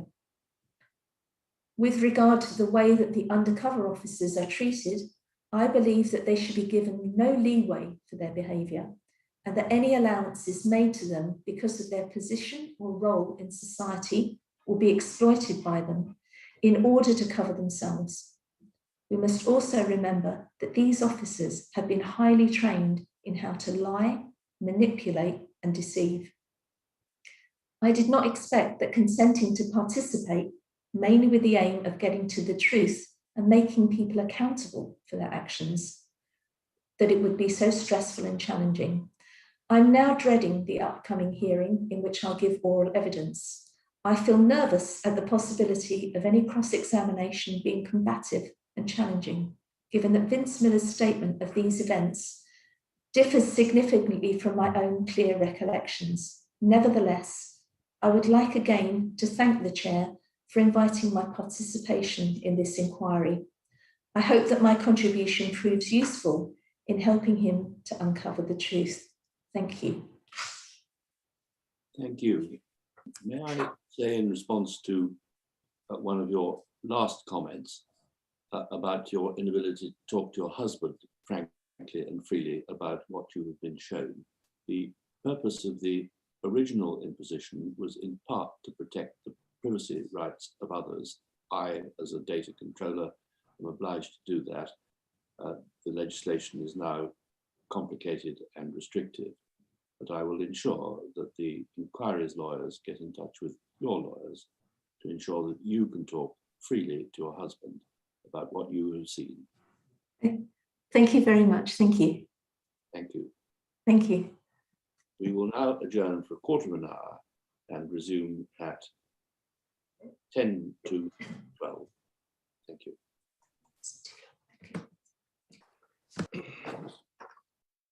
We will now take a 15-minute break. The time is now 11:35 a.m., so we shall reconvene at 11:50 a.m. Thank you.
Welcome back, everyone.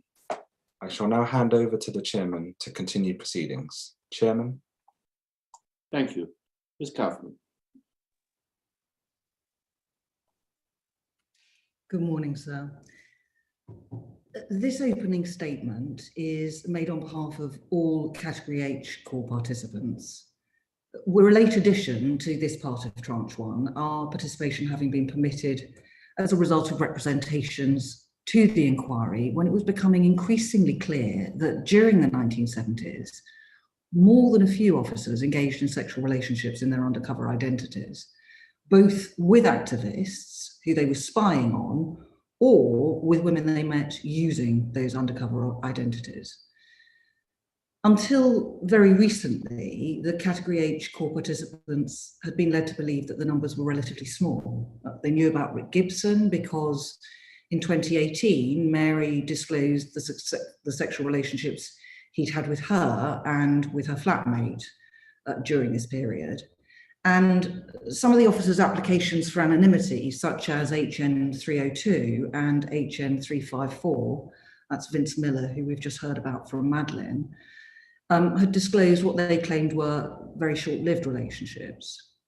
However, the picture that has emerged in the documents and statements is altogether different. As you've heard from the inquiry in opening and just now from Madeleine in relation to Vince Miller, he admitted 4, not 2 sexual relationships. And in addition to the 3 officers I've just mentioned, there are 5 more who are known to or believed to have had relationships, all of them in a short span of about 5 years. The documents disclosed also shockingly indicate that at least one officer, HN 300, that's Jim Pickford, and maybe even 2, HN 67, Alan Bond, had children with women that they had originally spied on. So this early part of the SDS's existence is of vital interest, not only to the women who were deceived by undercover officers in this period, but to all the Category H core participants. The practices and the culture which began to be laid down during this period obviously have potentially profound implications for what happened later on, and also demonstrate the systemic and long-running sexism which infested this unit, allowing officers and their superiors to think it was acceptable to engage in such abusive practices. Before I move on to address that emerging culture and practice, I want to make some observations about the inquiry's approach to the evidence of sexual relationships and the women who've been affected. As you've heard from Madeleine, she wasn't contacted by the inquiry until February of 2020. And it wasn't until December of 2020 that she was put in touch by the inquiry with a firm of solicitors, Bernberg Pierce, who could help her to participate. And this was despite the fact that her identity was revealed by Miller to his risk assessors when he sought anonymity and was available to the inquiry when you, Chair, issued your minded to note on the 15th of January of 2018.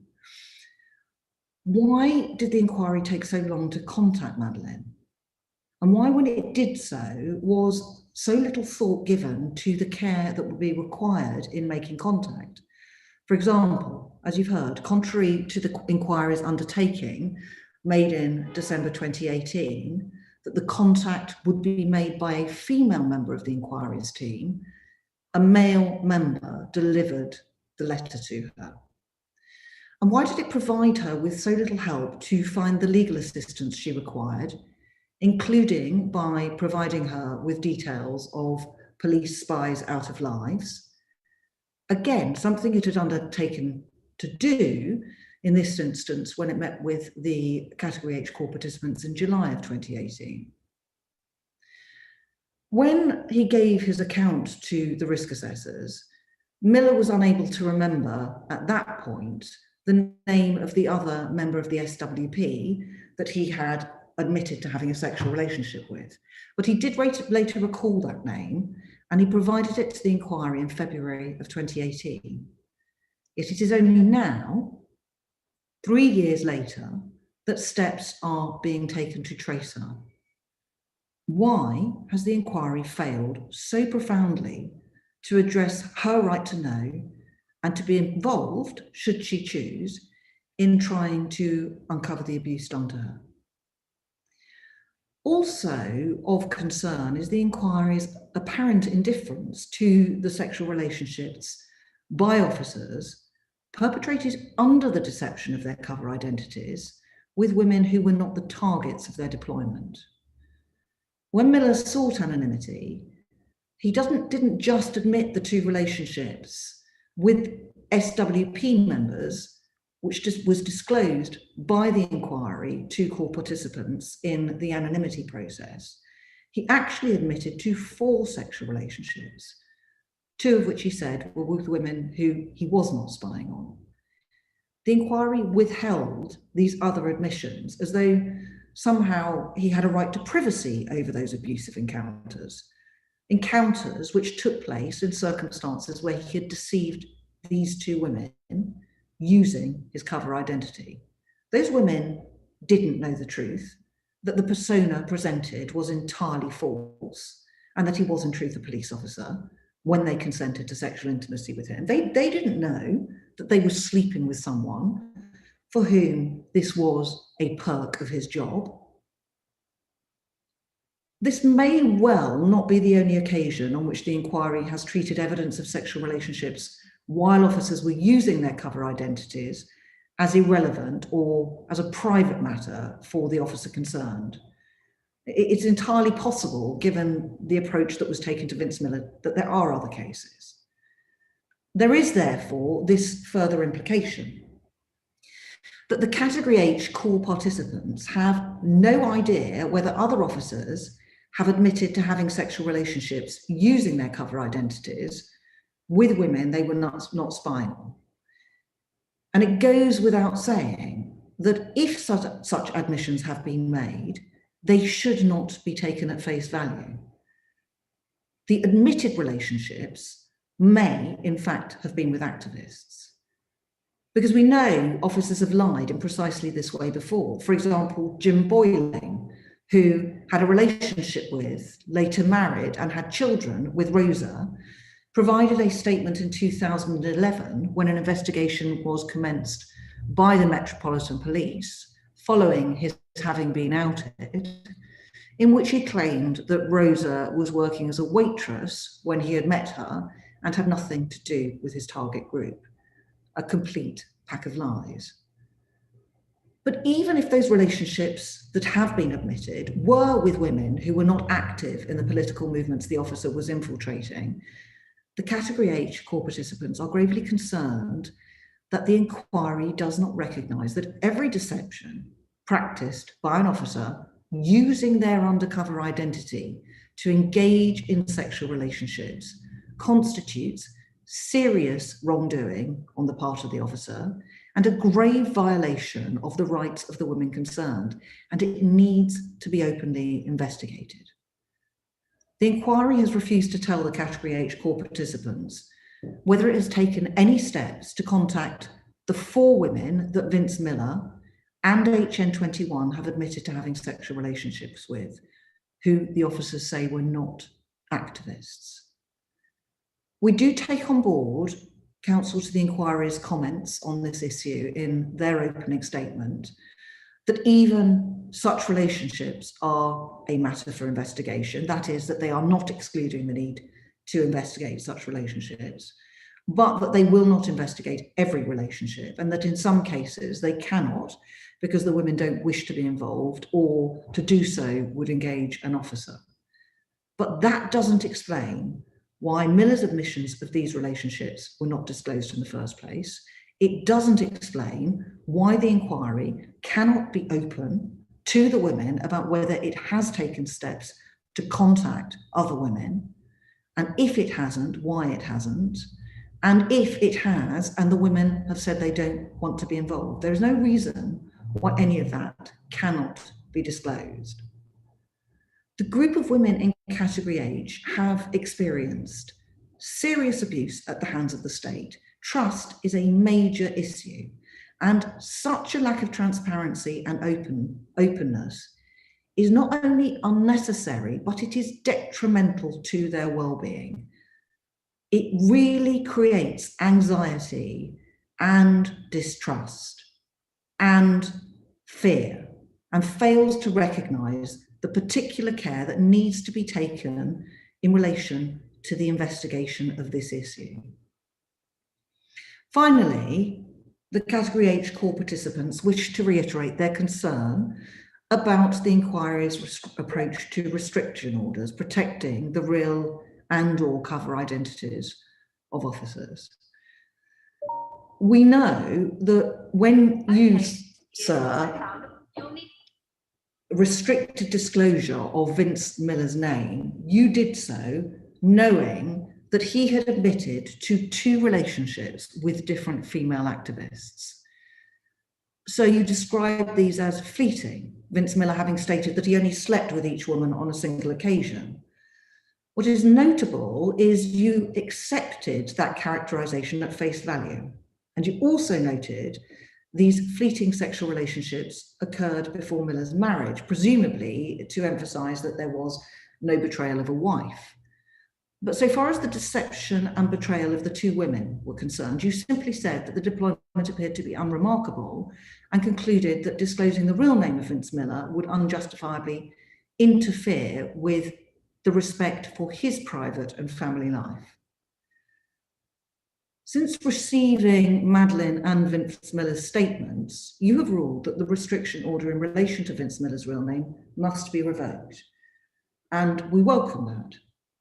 You've done so notwithstanding that you still believe, or did at the time that you revoked the restriction order, that Vince Miller has told the truth. While, as you've heard, this is not accepted by Madeleine, it's not at all clear what has led to your change of mind, other than the fact that one of the women activists Miller deceived into a relationship is now participating in the inquiry. The Category H core participants ask, why should this make a difference? This officer admitted to 2 wholly improper relationships with activists as long ago as 2018. And we know he also admitted to 2 wholly improper relationships with non-activists. Given this admitted wrongdoing, what justification did he have from that point in time to maintain his anonymity by reference to his private life? The Category H core participants wish to reiterate that whenever an officer has engaged in sexual relationships while undercover, they have forfeited any right to anonymity, and they should be treated by the inquiry as having done so. None of the officers claim that it was an authorized part of their deployment. None of them even claim that they needed to engage in these relationships for any reason connected to their deployment. They were clearly gratuitous, grossly abusive invasions of the privacy and other rights of the women that they deceived, nothing less. Any officer who has made such an admission or is otherwise identified as having had a sexual relationship should be named, both in their cover name and their real names. Yet the inquiry is clearly not taking this course. So the case of HN21 provides a good example. We understand from the inquiry that the disclosure that he engaged in sexual encounters with 2 women on a couple of occasions that included having sex with one of the women, that admission was made in his witness statement dated the 4th of November of 2019. Yet there's been no revocation or revisiting, so far as we are aware, of the real and cover name restriction orders granted to him. Why not? The excessive approach of the inquiry in respect of restriction orders also extends to its approach to the evidence of the officers who have the benefit of such restriction orders. The Tranche 1, Part 1 inquiry process involved providing extracts from the statements of these officers so that each officer was identifiable by their cipher as the maker of the disclosed extracts from their statements, that is, quoted passages, complete quoted passages from their statements. That practice has totally altered for part 2.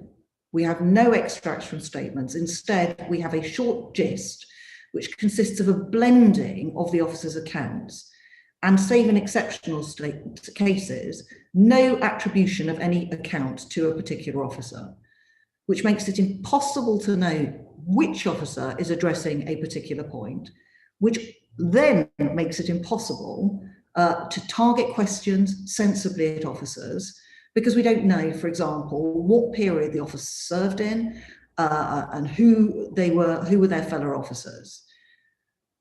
This really means that the gist is rendered largely worthless. And there's no conceivable reason why disclosure, for example, of the training the officers received, how they were supervised, their own engagement in sexual relationships, or their knowledge of any such relationships by other officers, could possibly lead to their identification. So there's no problem about attribution of those matters to them. Equally, there is no reason for gisting that evidence. That evidence could have been given, as it was in Tranche 1, by actually extracting those parts of their statements in which they say it.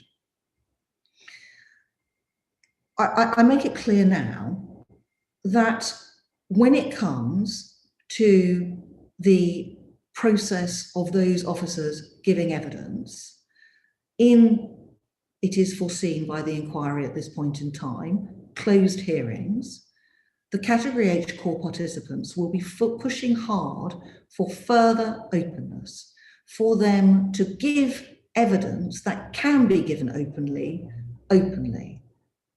Nothing less in our submission is consistent with this inquiry putting into closed only that which is strictly necessary to protect the officers from identification.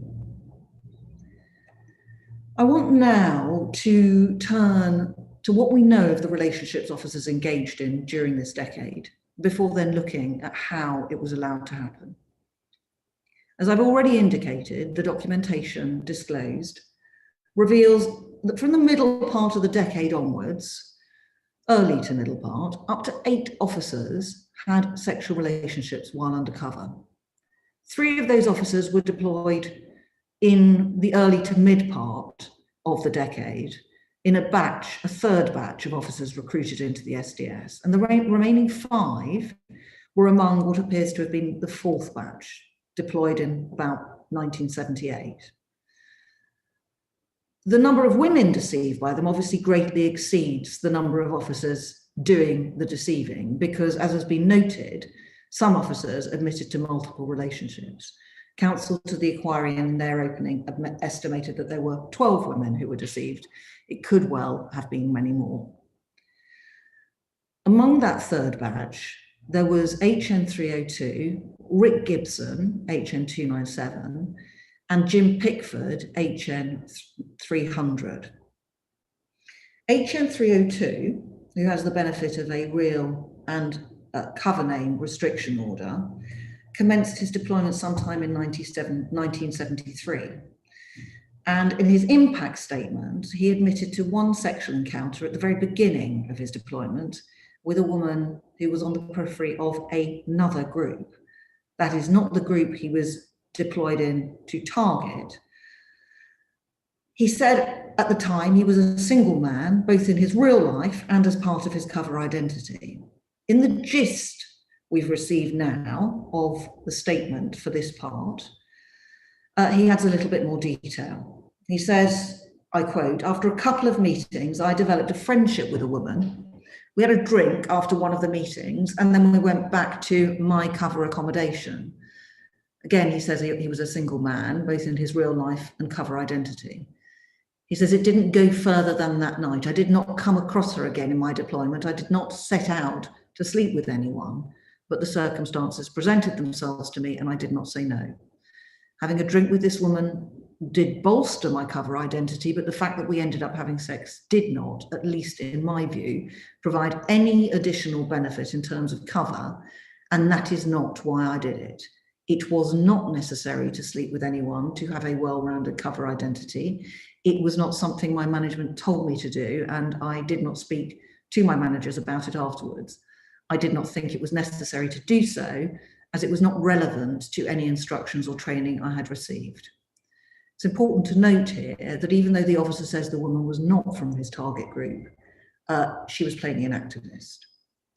Rick Gibson had a sexual relationship with 4 women, Mary, as I've already mentioned, and her flatmate. That happened sometime in 1975. And the 2 other relationships occurred later. They were both involved with Big Flame, and it's clear that he spoke to others about this relationship. So again, from the gisted account, he told an officer that he'd had a couple of relationships with females in his cover identity that had led to him being compromised. The impression he gave was that these were casual and short-term liaisons, although I cannot recall precisely what was said, says this officer. He goes on, I recall that she said the 2 females were close friends who lived together.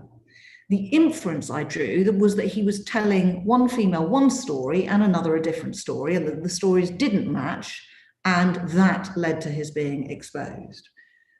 Now, it's right, Rick Gibson did have his cover blown. This was by members of Big Flame, the organisation to which these 2 women belong. And as a result of their suspicions, they found both the birth and death certificate of the dead child whose identity Gibson had assumed. It may well be that the gisted officer was right, and that it was the 2 women from Big Flame who played a part or were responsible for ultimately identifying that he was a police officer. In their opening statement, which is going to be delivered tomorrow, Mary and Richard Chesham will provide much, much more detail about what appears exceptionally among this group in this decade to have been the strategic nature of these sexual deployments. HN 300. It would appear that this officer fell in love with a woman he was spying on.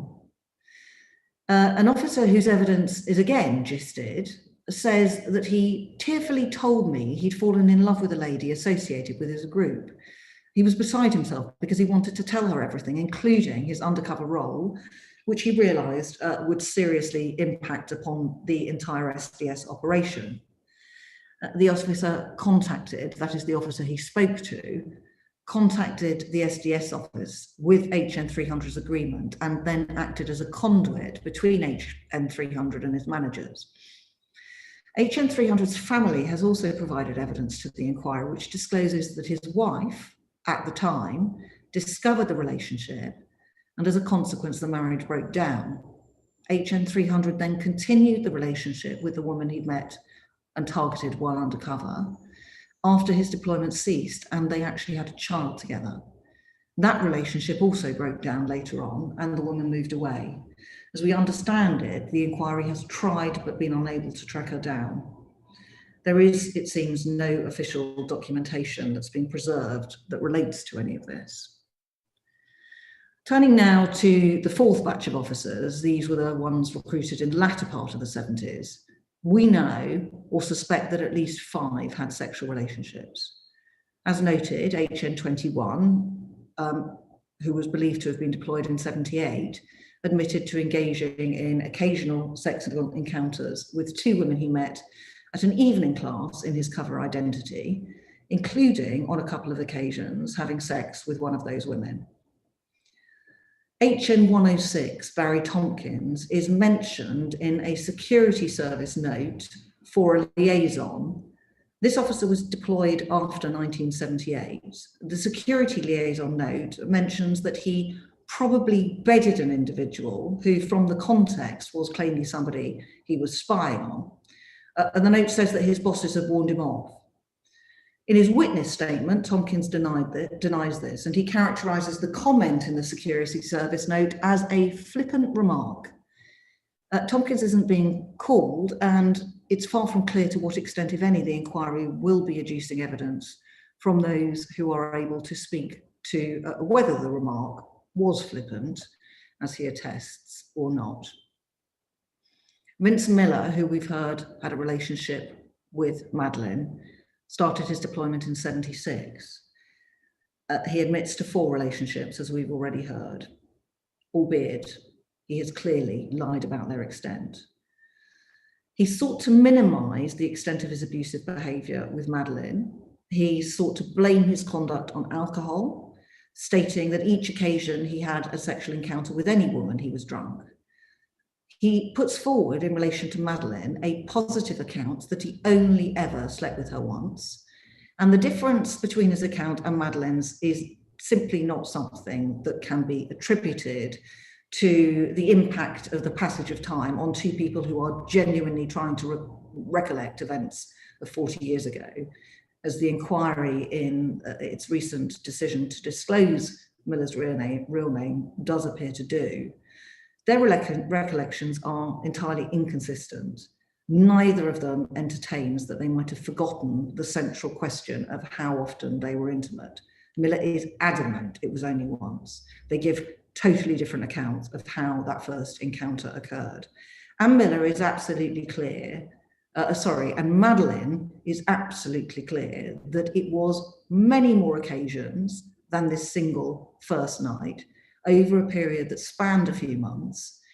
And it was notable that on each occasion, Miller would not stay the night. And we will see a diary entry that Madeleine kept, which puts the matter, we submit, beyond doubt. Phil Cooper, HN 155. He admitted to officers who assessed the risk to him when he was applying anonymity, should his identity be revealed, of having a number of sexual relationships with the women he was spying on. He said they were short-lived. He sought to justify them on the basis that he needed to live, and I quote, a full alternative lifestyle. He said they took place with women who wanted to sleep with someone close to the SWP Central Committee, a place where he had managed very successfully to infiltrate. Initially, he said there were only 2 or 3 such women and such encounters, but later he said there may have been more. He stated they were not done to enhance his deployment. He now denies ever having said any of this. HN 67, Alan Bond, who appears to have been deployed in the field in late 1981, and therefore we understand that evidence relating to his deployments will be received in Tranche 2. He admitted in his application for anonymity to a fleeting sexual encounter in his cover name with a woman he says was not a member of his target group. Yet, from questions that the inquiry has asked of officers, albeit no disclosure has so far been provided to support this, it appears that HN 67 may have fathered a child with someone he met during his deployment. He and Vince Miller lived together in the 1970s before Vince Miller was deployed into the SDS. And no doubt they remained good friends during their respective deployment, likely spoke about what they were up to. But Vince Miller denies knowing anything about Alan Bond's sexual activities while undercover. After his deployment in the field had finished, Bond was promoted to Detective Inspector and was second in operational command in the SDS for 3 years in the 1990s. What sexual relationships Bond had when he himself was in the field, the response of his superiors to his own conduct and those of his fellow officers is obviously critical to a proper examination of his own conduct when he later came to manage 19 undercover officers who served under him in the 90s, including several who are of significant interest to this inquiry. These are likely to have included officers who engaged in intimate sexual relationships themselves, including HN1, Matt Rayner, HN2, Andy Davey, HN5, John Barker or Dimes, and HN78, Anthony Bobby Lewis. As no documents have been disclosed in relation to Bond, it's difficult for the inquiry to put potentially relevant questions to officers in phase 2, such as Vince Miller, who shared a flat with him before they were deployed into the field. HM 126, that's Paul Gray, was deployed between 1977 and July 1982. He might have been another who engaged in sexual activities using his undercover identity. At the time of his deployment, a letter was written to the MPS alleging that he had an affair with a fellow officer. The force investigated and believed that it was written by his wife. Their concern about the letter was entirely directed towards ensuring that she didn't compromise the undercover operations, not with discovering what this officer had been up to. Paul Gray doesn't address the accusation in his witness statement, and the Category H core participants ask why not, given that the investigation at the time found that the allegations in the letter were, and I quote, not totally accurate, which implies that there was some truth in them. It's entirely possible that he did have an extramarital relationship, though not with a fellow officer, but with somebody that he was spying on. So, in the course of that 5-year period, we know that almost 1 in 3 officers deployed by the SES had a sexual relationship. The practice was plainly becoming endemic. It is a huge indictment on the organisation. And the question of how and why this was allowed to happen is plainly critical, not just to get to the truth of what went on at that time, but to uncover the evolving culture that embedded itself and the practices that were adopted, which then informed the unit's operations over the ensuing decade. It's therefore of particular concern that the inquiry will only be calling one of the officers known to have had a sexual relationship to give evidence in this part of the inquiry. That's Vince Miller. Given that the revelation that officers had engaged in such relationships while undercover is in significant part what led to the establishment of the inquiry, it does beg a belief that the inquiry has chosen to proceed with so little examination of the very officers who did so.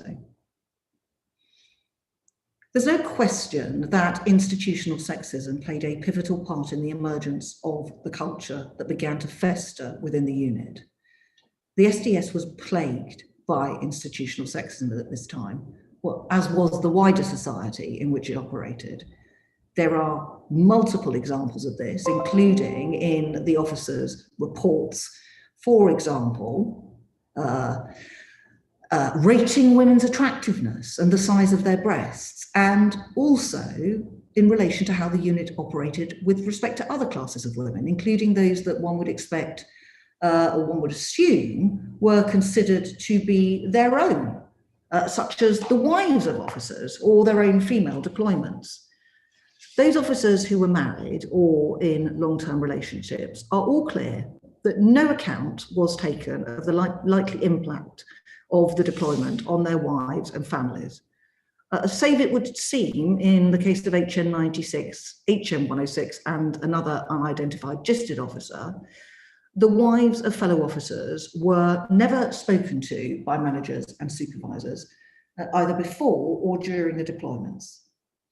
As noted in the case of Paul Gray, HM 126 wife, when managers believed that she was the author of a report alleging he'd been having an affair, no account was taken of her welfare and the truth of her allegations. The sole concern was to ensure that she didn't compromise the unit. The toll that the work took on officers' marriages resulted in a number breaking down as a consequence of the deployments. But still, there was no attempt to speak to the officers' wives, to provide them with any form of support or to find ways to mitigate that potential damage. The institutional sexism is also evident in the manner that the few female officers recruited into the SDS were treated. The contrast between HN 348 Sandra's treatment, who gave evidence in part 1, and that of her fellow male officers is stark. She was literally thrown in at the deep end, afforded no time to prepare her legend in order to go undercover, and she was plainly seen by the SDS managers as nothing other than a necessary but not particularly valued tool to be used where the important undercovers, i.e. men, obviously could not infiltrate, namely into the women's movement. There was total disregard for her welfare. For example, of the obvious dangers that she faced in getting home from meetings, which very often occurred late at night or ended late at night, she was afforded no protection or no assistance at any time in making her way home on potentially dangerous streets from those meetings. That institutional sexism, the total disregard for the rights, for the autonomy and the integrity of women, unquestionably fed into the decisions of the officers themselves to engage in deceitful relationships. The introduction of the pill in the United Kingdom in 1967 brought women an element of sexual freedom for the first time. And the officers who had sexual relationships exploited this to the full. It's clear from their accounts that they gave no thought to the dignity, to the integrity, and to the rights of the women to choose who they were intimate with. Did they use contraception? Did they give the slightest thought to the risk of fathering a child? Did they give the slightest thought to the risk of the psychological harm should the women ever realise the deception perpetrated on them? For many of these officers, it may well be, it likely was, that they saw the sexual relationships they were engaged in as a perk of the job. As noted, none of them, save perhaps Phil Cooper, HM 155, even seek to suggest that it was necessary for their deployment to so engage. It obviously wasn't. For example, Roger Thorley, that's HN 85, in a debrief to MI5, when discussing the variety of sexual practices that existed within the anarchist group that he had infiltrated and become a highly trusted member of, stated that he managed to avoid any direct involvement. But as I've indicated, and as you'll hear in relation to Rick Gibson, this might be the first case of sexual relationships being used as a tactic, with each of the 4 women that he abused being deliberately targeted as part of an overall strategy to reach an influential position in the movements that he was infiltrating. If that's right, then this has especially profound implications for the institutional response, to which I now turn. SDS officers who were managing and supervising were, I'm so sorry, the sexism of the field officers, those officers who went out and penetrated the organizations, that sexism was as deeply embedded in the minds of the SDS officers who were managing and supervising. It was these officers who authorized the field officers over that decade to continue their infiltrations. And part of what they authorized was the infiltration of numerous feminist organizations.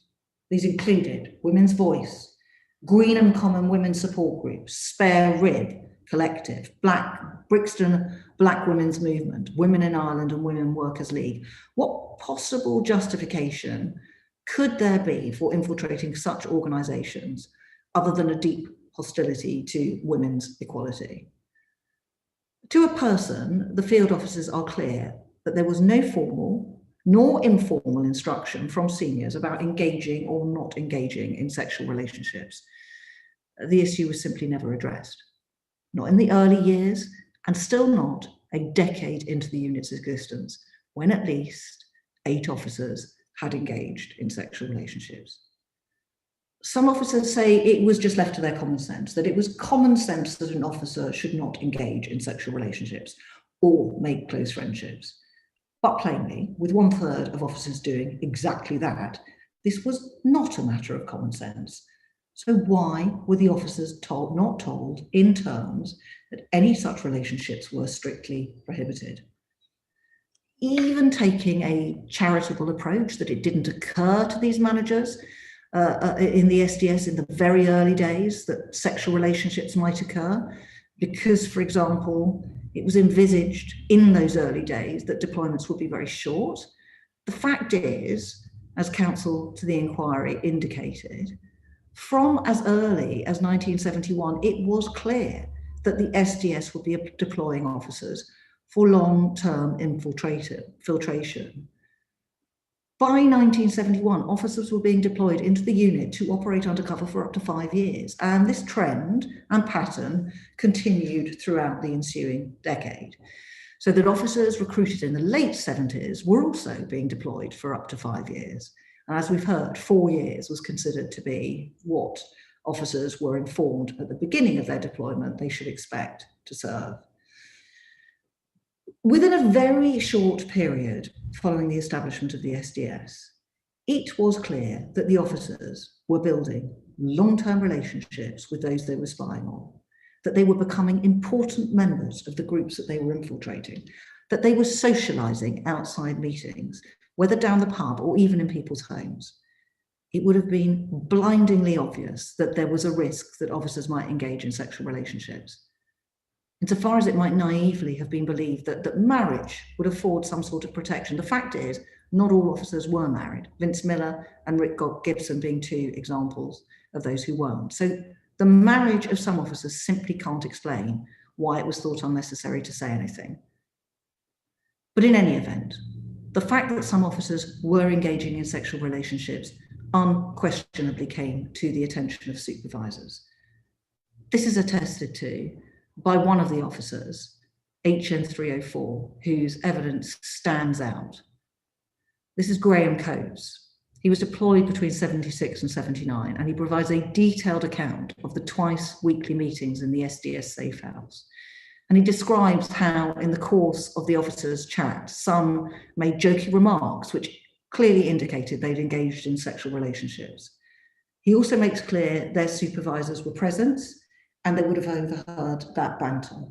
But he says this: they were deliberately blind in some areas, such as sexual activity by undercover officers while undercover.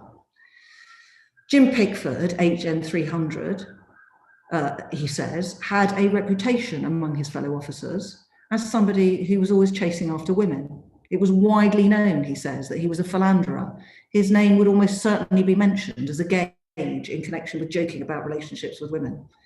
Similarly, Rick Gibson, he had his leg pulled on one occasion during a group discussion about a sexual encounter, and he too had a reputation for being something of a ladies' man.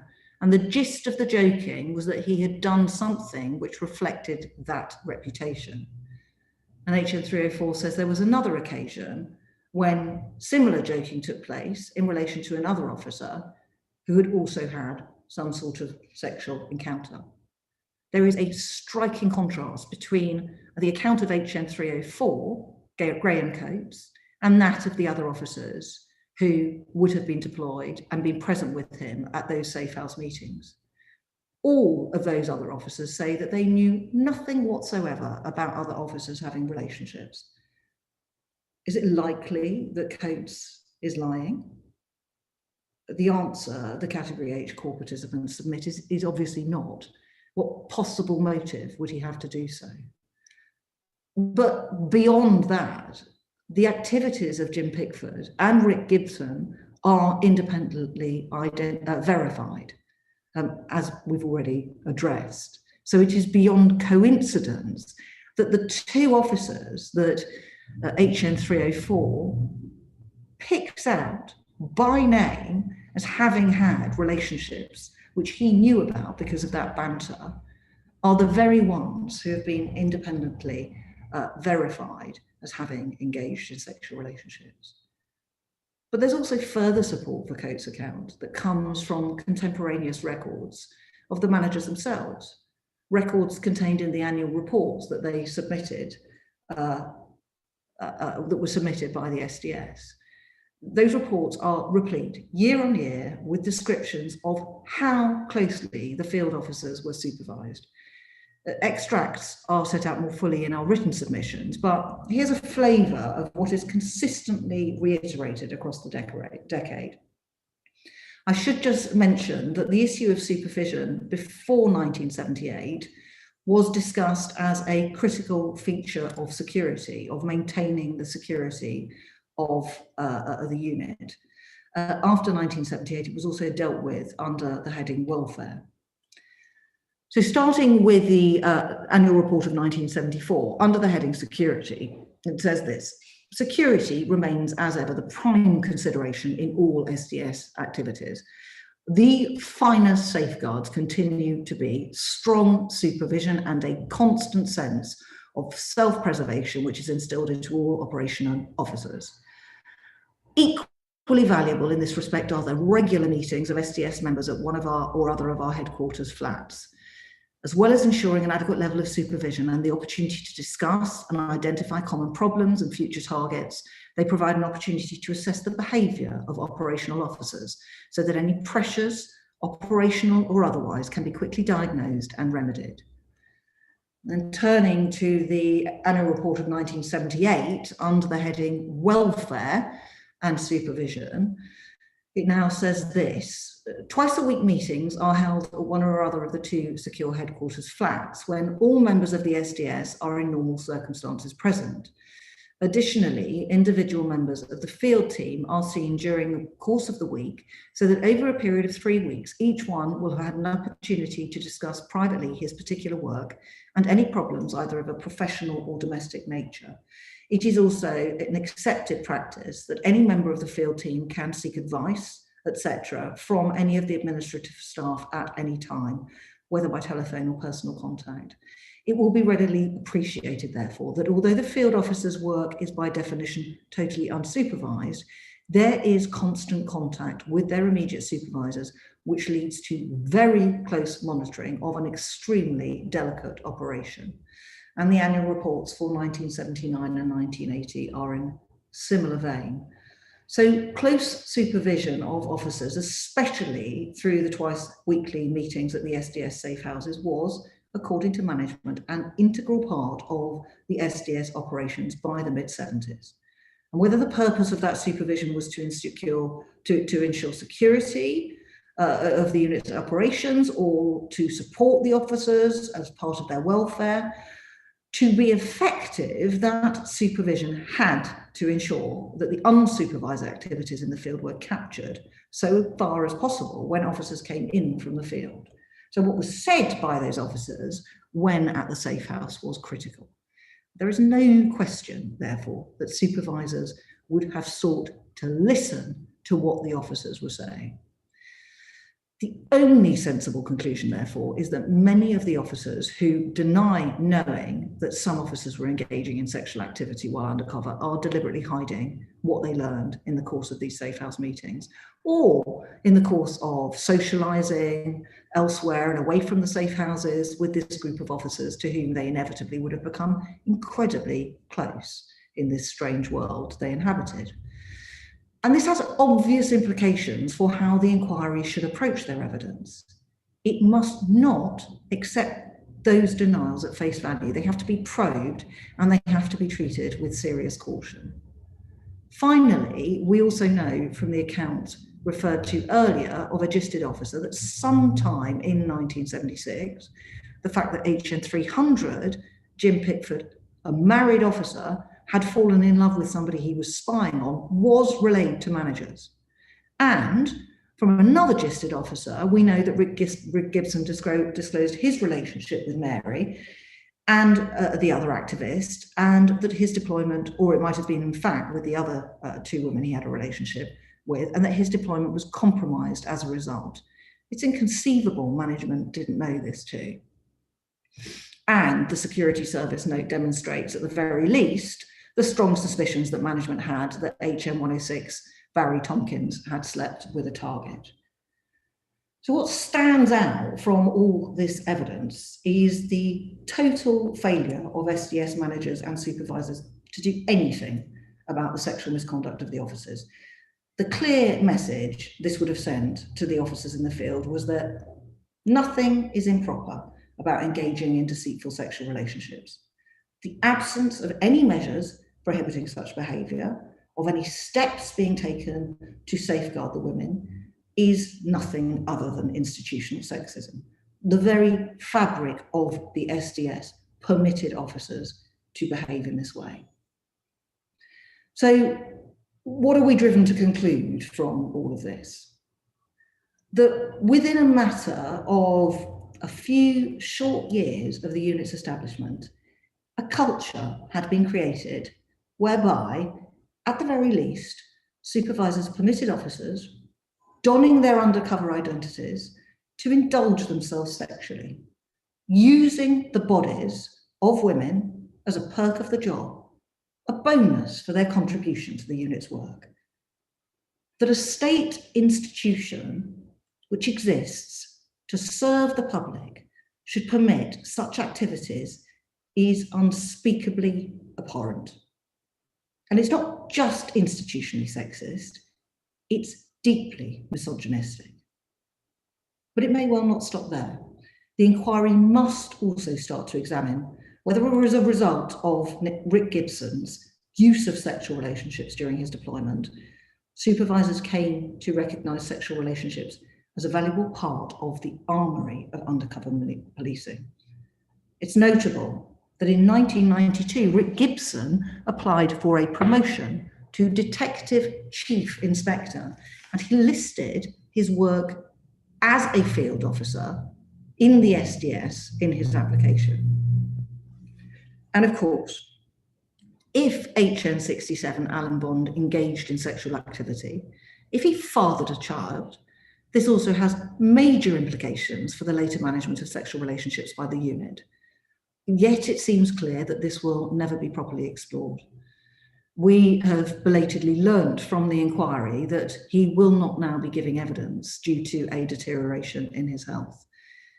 The inquiry has known about his ill health for more than 3 years, but it seems no statement was taken from him. And apparently it's now too late to do so. This is despite the chair having expressly recognised that his evidence is potentially of great importance to the inquiry. And I quote, this is from the Minded to decision in relation to his anonymity.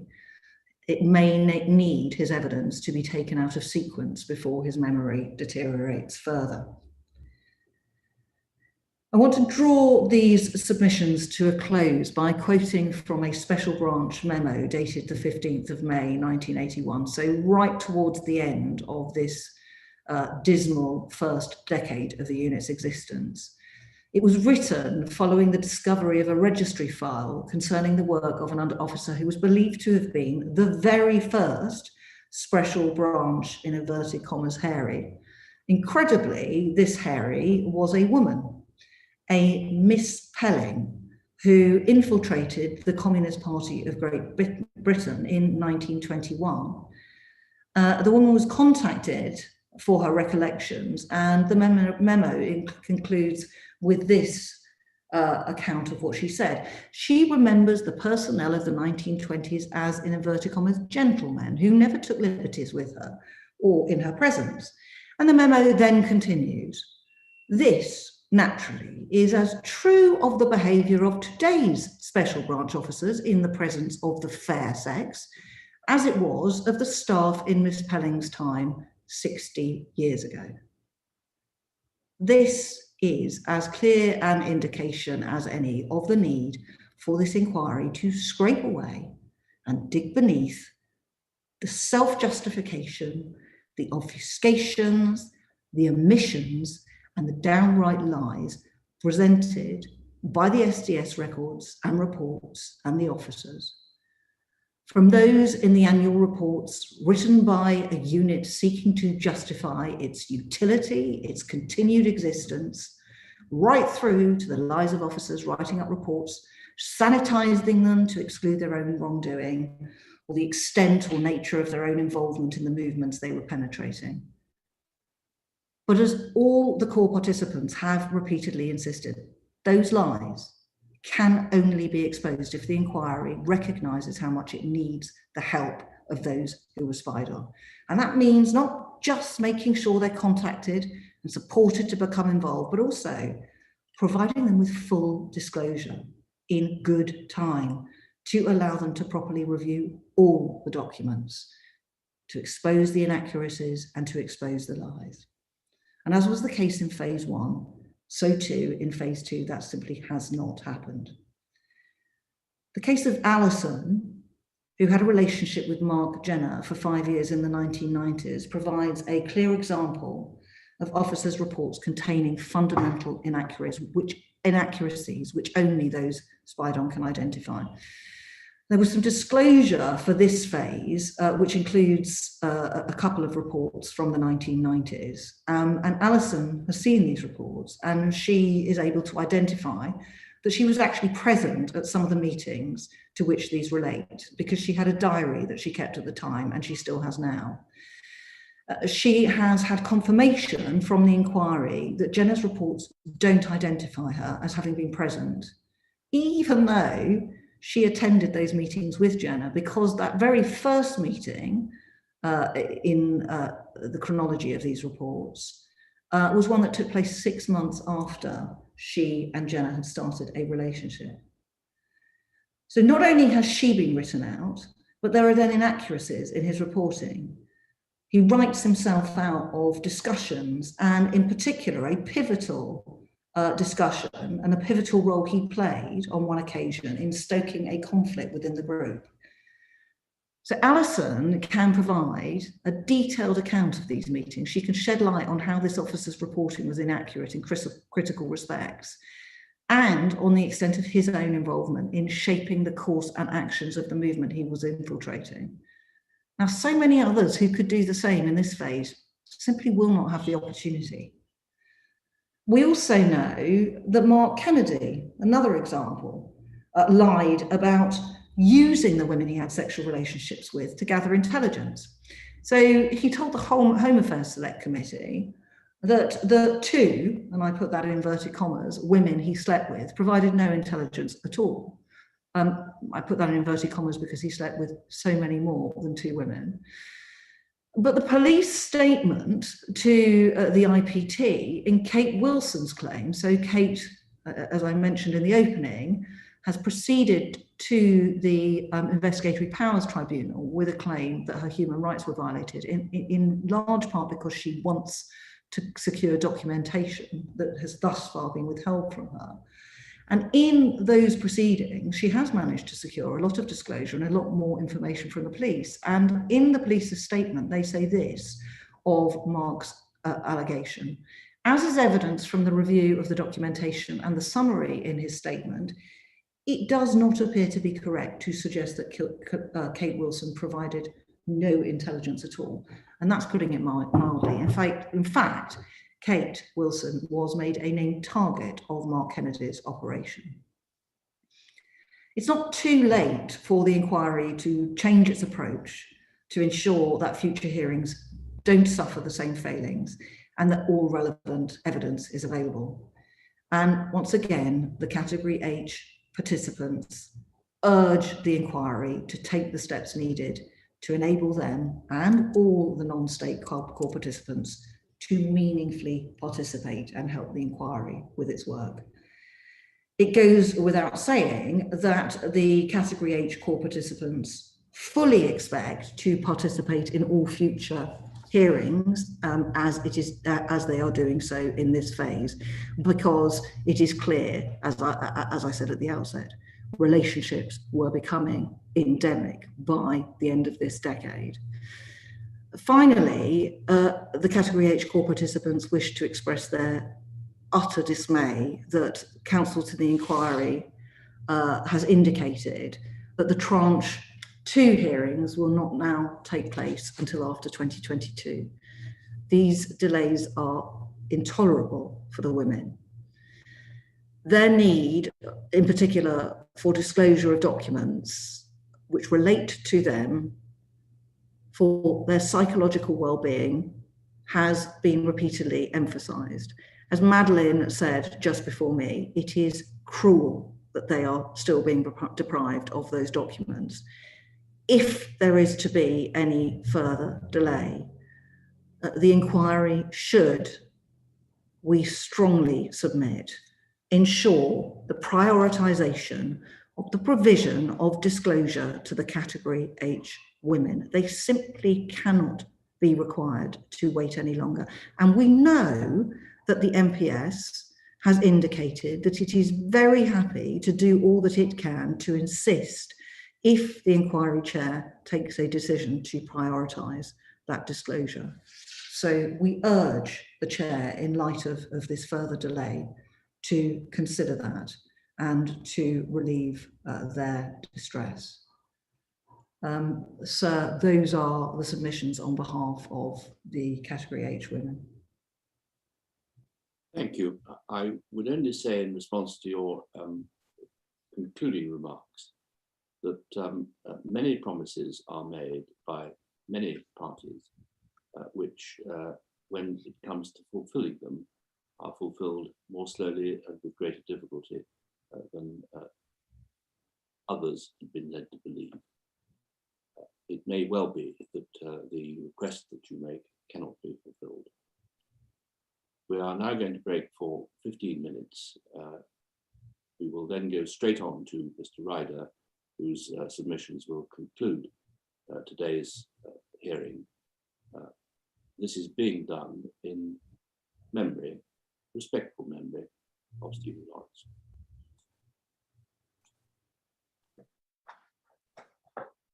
We will now take a 15-minute break. The time is now 12:50, so we shall reconvene at 1:05 p.m.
Welcome back, everyone. I shall now hand over to the chairman to continue proceedings. Chairman. Thank you. Mr. Ryder. Thank you, sir. Before I start, I should probably make clear that there are three things I'm going to be covering today. The first will be a section of my opening about the anti-apartheid movement. The second will be the last section of my opening, which will be about Celia Stubbs, the core participant. And the third thing is to potentially address the matter you raised with Mr. Skelton yesterday over miscarriages of justice.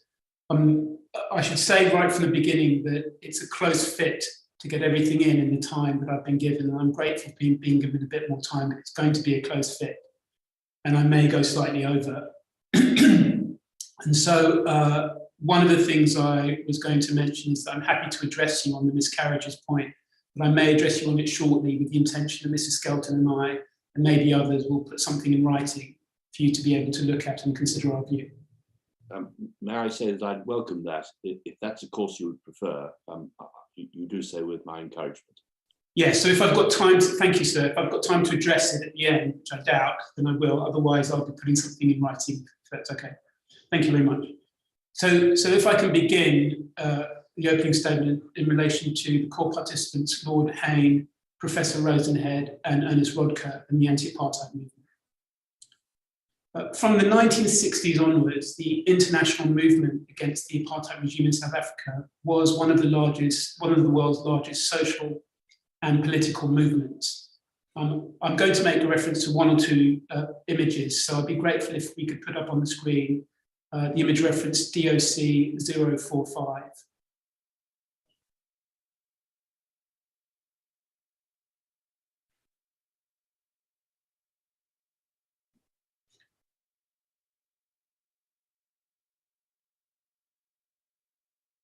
Thank you very much. Those campaigning against apartheid were, of course, right to do so. And those opposing them and criticizing them for doing so were, of course, wrong. History does not cast the British government in a positive light when it comes to South African apartheid. For too long, our government appeased and supported a regime that it should have been vehemently opposing. This part of this inquiry will examine an ingredient of that historic embarrassment, because it should be a matter of deep regret that the SDS chose to target those anti-apartheid campaigners for surveillance through the use of undercover officers. What many in the world realized that the SDS failed to appreciate was that the true threat to democracy and our society came from the apartheid regime rather than those who were opposing it. And in this opening statement relating to the anti-apartheid movement, I'll seek to address three topics. Firstly, the politicized nature of the undercover policing that took place. Secondly, miscarriages of justice arising from the activities of the SDS in the criminal proceedings. And that includes the Star and Garter event, which you heard about, and which you referenced yesterday, sir. And thirdly, some procedural matters relating to this part of the inquiry.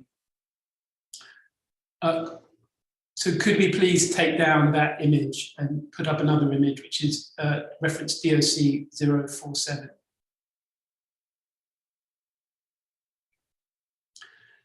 And I'll begin with the politicized nature of policing. The large anti-apartheid movement was formed in 1959. And at its height, it had a broad-based support from hundreds of thousands of people in Britain. It was not affiliated to any political party. That picture of Peter Hain references the fact that he was active in the movement, of course, and was an integral part of the Stop the 70 tour. That was a movement which successfully saw the cancellation of the 1970 cricket tour from South Africa to the UK. It also protested against the 1969 to 70 tour by the Springbok rugby team. It used tactics of non-violent direct action, including running onto the pitch to disrupt matches. Could we take down that image, please, and put up image reference DOC 048?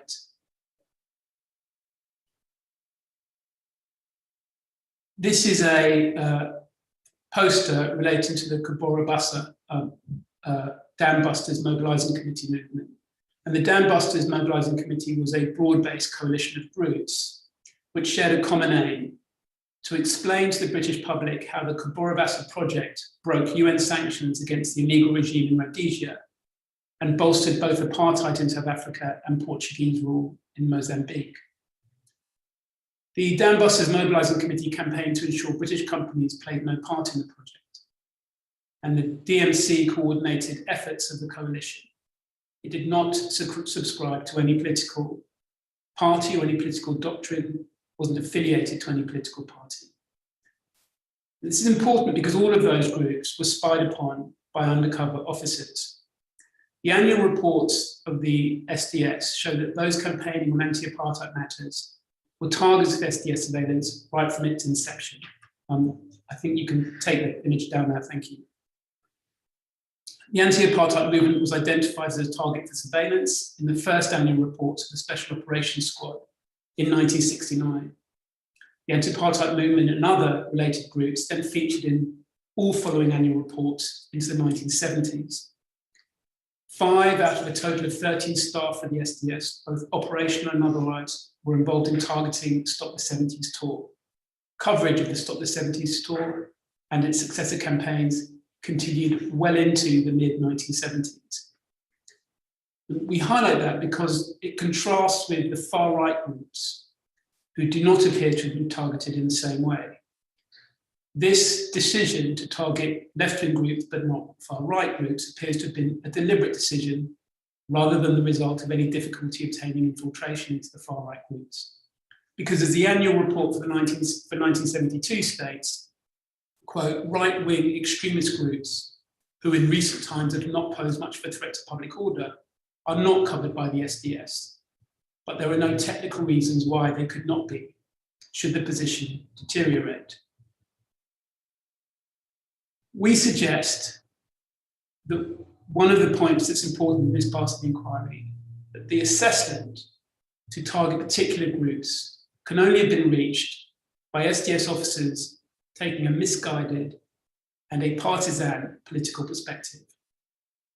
Violence and intimidation by right-wing groups in response to those who were legitimately campaigning against apartheid was perceived as a problem caused by the campaigners and not by those using violence against them. Similarly, violence, intimidation, and racial hatred espoused by right-wing groups in reaction to those campaigning against racism was perceived as a problem to be resolved by targeting not the right-wing groups, but the left-wing campaigners acting legitimately. This was, we say, a discredited but well-recognized perspective at that time. And it's the same perspective, or similar perspective, that was espoused by the Conservative Member of Parliament, Enoch Powell, in the notorious Rivers of Blood speech around the same time in 1968. On that perspective, the threat to disorder in Britain was attributed to those on the political left espousing racial equality and promoting greater racial integration. The violent, racist response from those on the political right was seen as regrettable, but understandable and inevitable.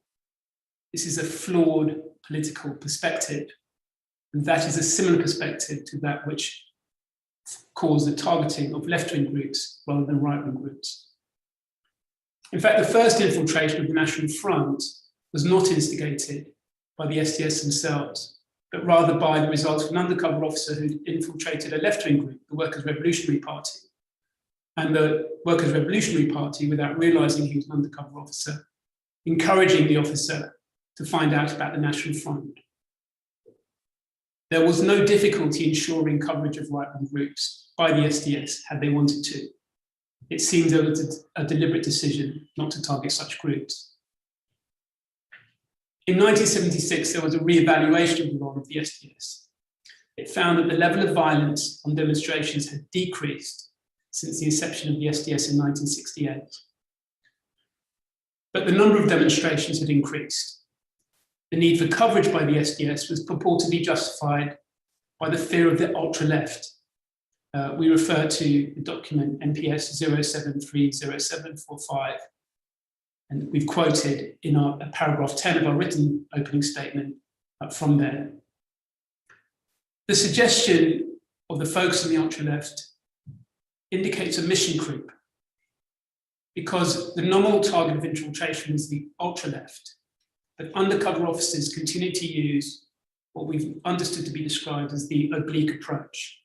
In other words, targeting groups which did not present a threat to public order or of subversion as a means to move on to groups perceived to be more extreme. Broadly, left-wing organisations were infiltrated throughout the 1970s, even when such groups had nothing to do with disorder. The oblique approach resulted in a fundamental failure in the assessment of proportionality. It provided a purported justification for undercover surveillance on any group of the political left. Another component of the mission creep became surveillance by the SDS at the behest of the security services. Contemporaneous records show that the undercover officers viewed much of their activity as related to obtaining information for the security service. As UCHO 301 Bob Stubbs said, "I'm not sure why my reporting was copied to the security service. Thinking about it, I think we gathered quite a lot of intelligence on behalf of the security service and could be described as their executive arm." Excuse me. Since the oblique approach could provide a purported justification for placing an undercover officer in an organisation that did not present a public order threat, it enabled the SDS to place undercover officers in organisations on behalf of the security service, even when this fell outside the strict role of the SDS in dealing with public order matters. For example, in 1979, DCI Mike Ferguson, then a senior SDS officer, stated in response to the security services request for coverage of the WRP that although the WRP was not considered to be a law and order problem, nevertheless, he was ready to put a source into the WRP if this would legitimately act as a stepping stone for penetration of an SDS target. This is a mission creep in which anyone on the left was considered to be a gateway into surveillance, potentially because the security services were interested in it. Proportionality was lost and balance was lost in that process. This relationship between the SDS and the security service was not always welcomed at a senior level. In fact, in 1974, at a meeting between Deputy Assistant Commissioner Gilbert and the security service, it's recorded as follows. At this point, Gilbert said he thought that before we went further, he ought to let us know the facts of life about the inter-service collaboration. As far as MPSB were concerned, it was almost wholly one-way cooperation. They did a tremendous amount of work on our behalf, but got very little feedback in return. He said that for the most part, work was done for us has little or no relevance to SB's proper charter, and as far as he was concerned, it tied up staff, of which he was chronically short anyway, and totally unproductive activity. This is a complaint by the police that they're being used by the security service for spying in a way that's outside of their remit. A close relationship between the organisations persisted. Numerous meetings took place between senior officers in the SDS and their counterparts in the security service, often followed by drinks. It's notable, therefore, that even when the formal targets of the SDS had moved on from the anti-apartheid campaign, the SDS were collecting information on the anti-apartheid movement, sometimes on behalf of the security service, throughout the period of this part of the inquiry, well into the 80s. I'll move on now really to a heading that we would describe as supporters of apartheid and how the supporters of apartheid were approached. The proactive approach of the police and security services in placing the anti-apartheid movement and related groups under surveillance should be contrasted when considering proportionality with the poor response when the same campaigners were attacked by those who supported apartheid. The South African Bureau of State Security, known as BOSS, targeted groups campaigning against apartheid both inside and outside South Africa. That state security, South African state security, were active in London in the 1970s and 1980s, and their targets included the ANC and the anti-apartheid movement. But to run through some incidents, in 1970, South African journalist Keith Wallace, who had threatened to expose apartheid security service operations in the UK, was murdered in London. In 1972, a letter bomb was sent to Peter Hain's home address, where he lived with his parents and siblings. Only good fortune prevented the device from detonating when the parcel was opened by his 14-year-old sister. Nobody was ever arrested in connection with the matter, and it's not clear to what extent, if at all, it was ever investigated. In 1978, the headquarters of the Anti-Nazi League suffered an arson attack. On Sunday, the 14th of March 1982, a 10-pound bomb exploded at the rear of the ANC offices on Penton Street in London. The bomb went off at 9 a.m. and injured an ANC research official, Velet Mabata, who was present in the building. The back of the building in London was destroyed, and windows over 100 yards away were broken, including the windows of a local school.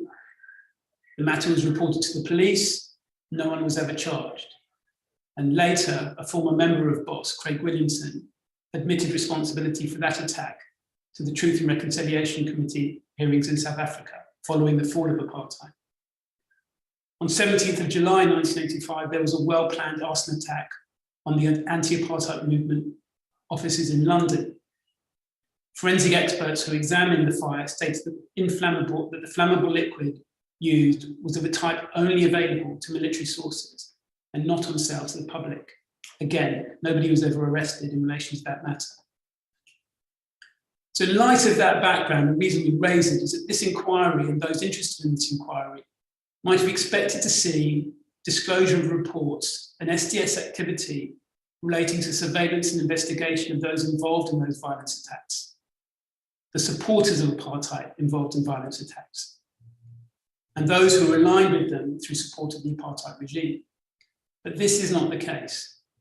The picture, the documents disclosed by the inquiry reveal something bordering on an obsession by the SDS and the security service with collecting information on left-wing groups, but a corresponding lack of interest in the activities of the supporters of apartheid who carried out the serious acts of violence.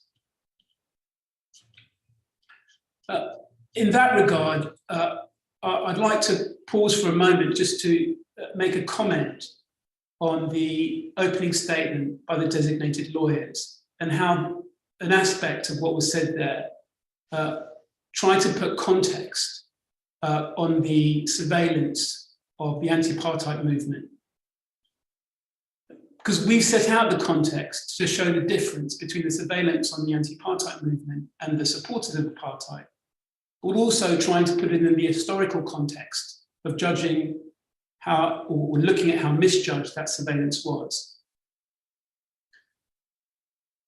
In the statement by the designated lawyers, paragraph 5, it's page 14 to 15 of the opening statement, is a good example of what we believe to be a combative and flawed approach to examining now the work that was done by the SDS and an attempt to justify that work today. And at paragraph 5, the opening statement stated, "The police's duty to maintain public order and to obtain intelligence about the related threats would have been precisely the same if an all-black West Indies test team had been scheduled to tour England in 1970 and there had been a far-right campaign aimed at stopping them." That is to seek to draw an equivalence between policing and West Indies test team that were being opposed by a racist far-right campaigners with an all-white South African team who were being demonstrated against by anti-apartheid demonstrators. And we say there are some significant problems with the perspective that the designated lawyer's statement on behalf of the undercover officers put forward.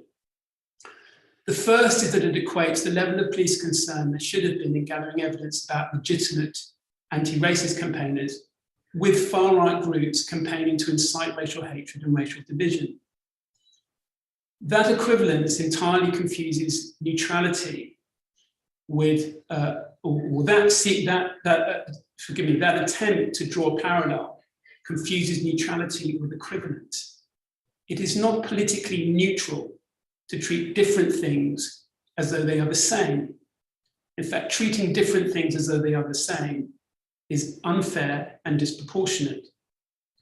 To draw that equivalence is as misjudged, we say, as when 20 years ago, the Metropolitan Police told the Stephen Lawrence inquiry that it advocated a colourblind approach to race. So William Macpherson explained in his seminal report why that approach was misconceived. That is, why the colourblind approach was misconceived. Treating different things as though they're the same is not the right approach. As Sir William Macpherson explained, it misunderstood racism.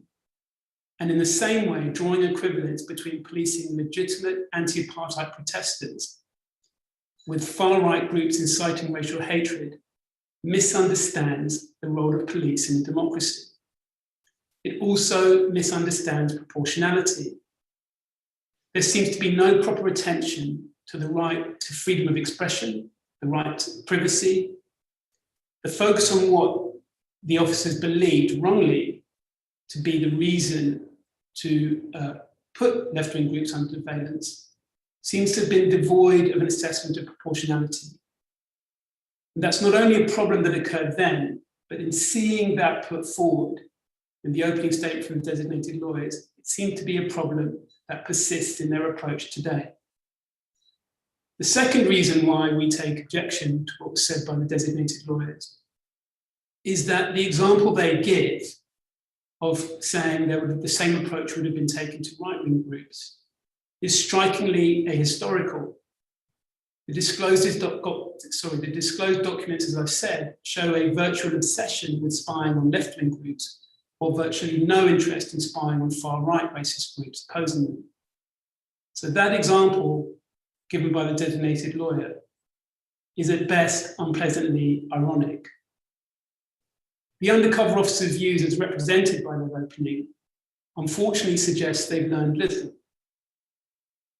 The only benefit, it might be said, of those statements is that it is allowing us to see not only how misconceived they were then, but also how even today they seem to see nothing wrong with the disproportionate and misguided approach that they took. And that is a matter of serious regret. I move on to the disproportionate collection of information. And we referred to this in our opening in November for part 1. A striking feature of many of the intelligence reports produced by the STS in this period is how disproportionate the level of surveillance was and how mundane and trivial personal information was collected. Many of the undercover officers state there was effectively no filtering of the information they would collect. Any information of any kind about persons known to be of interest was recorded. For example, in relation to Ernest Rodker alone, we see the following information. On 11th of March 1976, an intelligence report is filed consisting of saying he had a son born to Ernest on the date in February 1976. And a further intelligence report consisting solely of the following. Ernest Rodker, after suffering a heart attack, is now in St. James Hospital. Both those reports were copied to the security service. Similarly, undercover officers reported the presence of Peter Hain's younger sisters, both still children at the time, at meetings with the Young Liberals at his parents' home. And again, that was copied to the security service.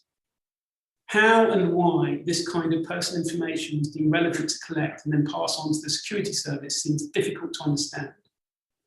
This information that we see in those reports is unfortunately not unusual, but typical of the kind of personal information that was collected.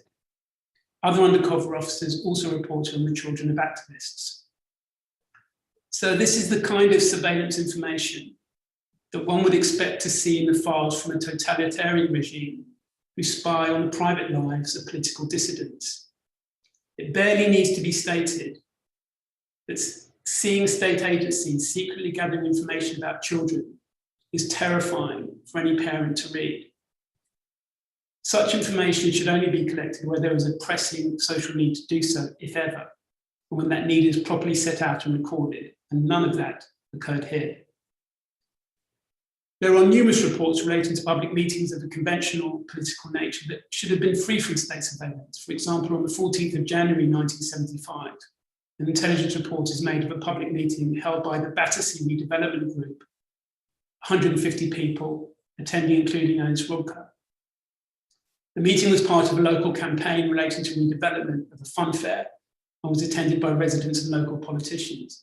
But on a more sinister note, names of 3 elected Wandsworth councillors were noted as seeking to buy copies of Red Week. Again, that information was sent to the security services. Similarly disproportionate and indiscriminate collection of information by the SDS is seen in reports on Peter Hain.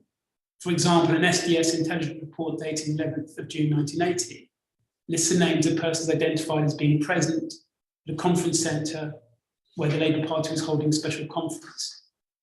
Peter Hain attended the conference in his role as delegate of the Putney Labour branch. As Lord Hain asks in his witness statement, did they ever go to the Conservative or Liberal Party conferences? These core participants had particular concern about the way information about them was shared with those who may have been involved in supporting apartheid.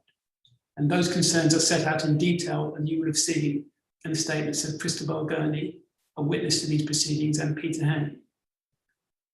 These core participants, and Ms. Gurney would like to know if the Foreign Security Agency that's referred to in these reports is a South African apartheid state agency who are receiving additional reports from the security services of this country. If so, if this information was being passed on to South African security services, then this seems to have strayed very far from safeguarding public order in the UK. In fact, it appears to be the opposite. Rather than safeguarding public order and the citizens of the UK, it was giving information about legitimate campaigners to racist, far-right, violent regimes that intended to harm them and at times cause serious injury and death to those who were opposing their racist policies. I turn now to the role of Mike Ferguson in the Stop the 70s tour movement. And so for reference, I'm at paragraph 37 of our written opening. In relation to Mike Ferguson, we have 3 concerns. The first concern relates to the decision to target the Stop the 70s tour campaign, which on any reasonable view was not subversive or extremist in any way. Our second concern relates to the role that Mike Ferguson had within the Stop the 70s tour and how it was viewed within the SDS. On his account, he was a police officer playing a key organisational and senior role by spying on the playing a key organisational and senior role in the very organisation on which he was spying. Our third concern is the inappropriate and disproportionate actions of Mike Ferguson, not being an isolated example of inappropriate surveillance, but being a consistent part of the activity of the SDS. Because rather than being sanctioned for what he did, Mike Ferguson went on to hold senior positions within the SDS. He was responsible for recruiting officers to the SDS, overseeing junior officers, and their experience was something that junior officers went to him to understand and went to him for advice. In other words, what he did was considered to be something that the SDS championed and saw as a positive thing, rather than somebody who should have been sanctioned for becoming deeply involved in an organisation that he was supposed to be spying on. I move on to the inaccurate justification that's been presented for targeting the Stop the 70s tour and the anti-apartheid movement. These core participants feel it's important to correct the record relating to the purported justifications for targeting the anti-apartheid movement, Stop the 70s Tour, and other organisations campaigning against apartheid. Former undercover officers have claimed that these groups were involved in violence and disorder, and that this justified the actions of the SDS towards them. These claims are false. From the outset, the Stop the 70s Tour and the anti-apartheid movement were non-violent campaigning organisations. Violence was never part of their aims or methods. Lord Hain, Professor Rosenhead, Ernest Rodker, and Christabel Gurney have all made statements to this inquiry confirming that to be the case. We ask you to take those into account. We ask you to accept their account. Because their position is supported by contemporaneous documentation about the aims and methods of the anti-apartheid movement, summed up by HN 298 in his witness statement as follows. There was nothing clandestine or revolutionary about the anti-apartheid movement. They were a group of people who didn't think the situation in South Africa was fair. They wanted to make apartheid a high-profile issue so that people would say it was outrageous, in the hope that things would change. It was not subversive, so far as I was aware. I do not think they employed or approved of the use of violence. The Stop the 70s Tour did engage in non-violent direct action. However, this went no further than minor damage to property and the disruption of events such as rugby matches. That approach was implicitly understood by those who took part. Mike Ferguson occupied such a close position to the leadership of the Stop the 70s Tour on his own account that it is telling that his reports about their plans and methods do not at any point indicate or suggest that the Stop the 70s Tour supported the use of violence on demonstrations. The claim by HN 336 of Dick Epps in oral evidence of the inquiry that he attended a Stop the 70s Tour demonstration at Twickenham, for which instructions were given to attack the police, is, as far as these core participants are aware, untrue. The three core participants who were involved in the Stop the 70s Tour and attended demonstrations at rugby grounds, Lord Hain, Jonathan Rosenhead, and Ernest Rodker, as well as Christabel Gurney, all denied that any such instructions were given.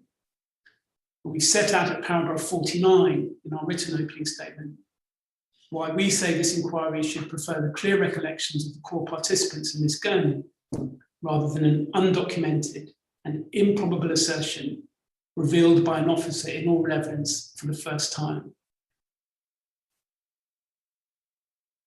And that brings me on to the Star and Garter demonstration. The arrest and prosecution of undercover officer Michael Scott at the Star and Garter demonstration is an early and powerful example of how the work of the SDS eroded standards of fairness in the criminal trial process. And this was caused by the SDS policy of total secrecy in not disclosing the role of the undercover officers arrested at demonstrations to anyone. In many regards, the Star and Garter demonstration is the first instance of willful abuse of the criminal justice system by those engaged in undercover policing. And it became, as we've come to learn, a repeated pattern in the years that followed. This, in essence, is the beginning of a problem in the criminal justice system that we've seen play out really to the present day. You've been taken through the Home Office guidance, paragraph 3 and paragraph 4, that related, published in 1969, that related to informants taking part in crime. And so I don't propose to repeat it. It's set out at paragraphs 51 onwards in our written opening statement. The guidance was issued with a direction from the Home Secretary to all chief police officers to ensure that means of commending them to anyone who may be concerned in your force. The SDS did not consider itself bound by this. And that's significant. They didn't approach this in the way other police officers did. The undercover officers in Tranche 1, we've heard, were largely unaware of the Home Office guidance. And the later SDS Tradecraft Manual summarised the contents of the Home Office guidance in the following way. Stated simply, you cannot take part in crime unless you had no part in planning an incident and take a minor part in the crime itself. At no time can you instigate, counsel, or procure others to commit a crime. So far, so good. Unfortunately, the Tradecraft Manual goes on to say, the above sentiments are laudable, but the boundary between right and wrong in the SDS arena is never as clear-cut as the provisions in Confidential Memo 4 would have us believe. We see no explanation or justification presented as to why the SDS believe the guidance from the Home Office should not apply to undercover officers. It's a clear illustration of the SDS proceeding on the basis that it could ignore legal guidance and existing policing principles. The key safeguard of the Tradecraft Manual to prevent undercover officers from acting unlawfully appeared to be no more than undercover officers informing their superiors of a likelihood that they would be breaking the law before such action was taken. Critically, the Tradecraft Manual did not accompany the advice or did not include the advice to inform senior officers with an obligation on the SDS to disclose unlawful activity to police officers, by police officers to prosecutors, in the same way that it is set out in the Home Office guidance. The need to protect the integrity of the criminal justice process, or even to respect legal privilege of co-defendants, appears to have been wholly disregarded. What guidance there is suggests the opposite. Undercover officers should not disclose their status to arresting officers, and asking activists to recommend them a solicitor is, quote, good fieldcraft, though that's taken from the Tradecraft Manual itself. And against that background, all of the features of what could go wrong are present in this early example of an undercover officer facing criminal charges, the arrest and prosecution of Mike Scott at the Star and Garter demonstration. Could you please put up a final document, which is reference UCPI 0000050 34072.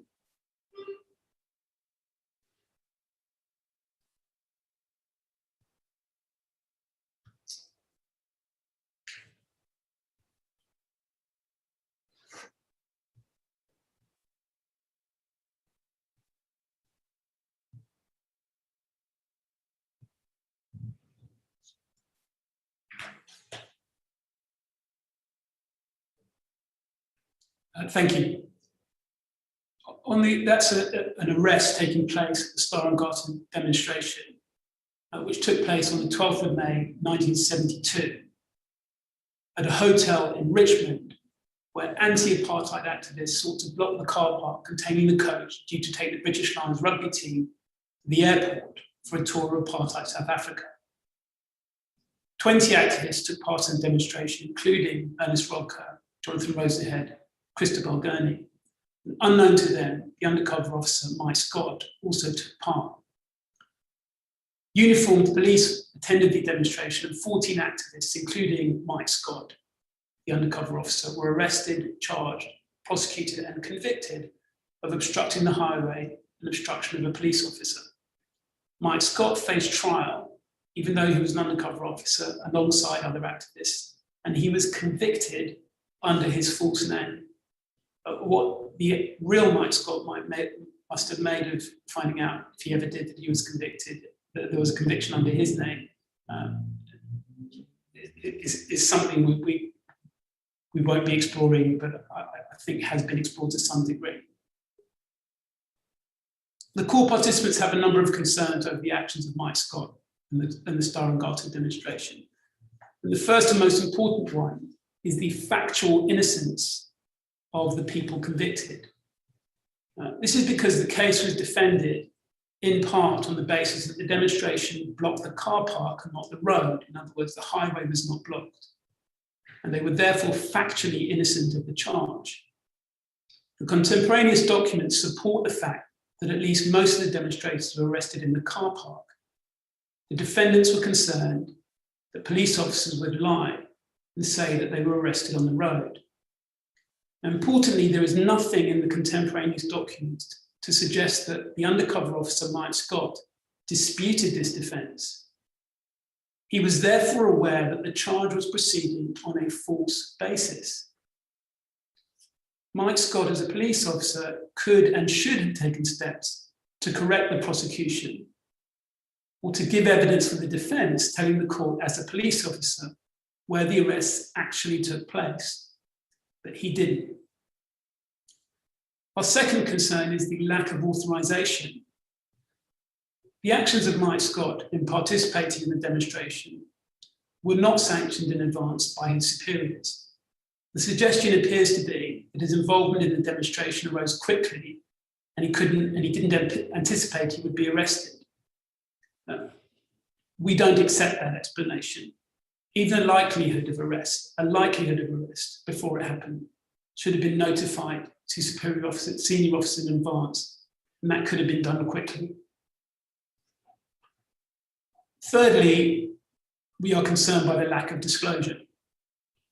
When senior officers learned of Mike Scott's arrest and charge, they endorsed the plan to proceed through the trial process. And at no point was the existence of an undercover officer disclosed to the defendants. All arresting officers, the prosecution, or it seems even the court. This, therefore, is a key and eerily familiar theme of the miscarriages of justice cases that have come before the Court of Appeal more recently.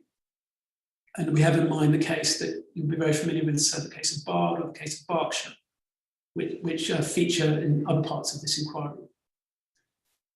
Our fourth concern is breach of legal privilege. During the preparation for trial, undercover officer Mike Scott became aware of confidential and privileged discussions between the defendants and their lawyers. This was included in reports sent by him to the SDS. Such information should not have been obtained or passed on by the police. Indeed, there's some irony in the fact that the inquiry has redacted sections of the documents produced by HN 298 and related comments by the relevant court participants on the basis that they attract legal privilege of other defendants. In other words, it seems to be the inquiry's approach, understandably, but with some irony, that legal privilege still persists over the information recorded by HN 298. That simply underlines that information should never have been there in the first place. Again, there was no consideration about the need to respect legal privilege, either by Mike Scott or the senior SDS officers who dealt with the matter. The Star and Garter incident is not alone. It wasn't a one-off, and it can't simply be confined to its historical context, because it was a pattern, as we've seen, of later events where prosecutions occurred in circumstances that involved undercover officers. And just by way of example, we have similar concerns about a lack of disclosure to defense and prosecution in the later prosecution of HN 13, Desmond or Barry Loader in 1977. He faced trial alongside 7 others for public order offences. The charges against him were dismissed, but others were convicted. 3 days after the trial finished, he was arrested again on a demonstration in Brixton. On this occasion, he was found guilty of threatening behaviour, but he was issued with a fine and bound over. 3 co-defendants were also convicted. Now, on both of the occasions in relation to Barry Loader, no disclosure was made to defence or prosecution that an undercover officer was involved in the case in any way. Disclosure, it seems, was made to someone described as a court official, who appears to have ensured that the first charge was dismissed and the second charge received a lesser penalty. But the name and role of the court official has been redacted, so it's not clear if this is a judge or a lay magistrate or perhaps even just a member of court staff. Either way, we hope, understandable and significant concerns about how this undermines the integrity of the court process.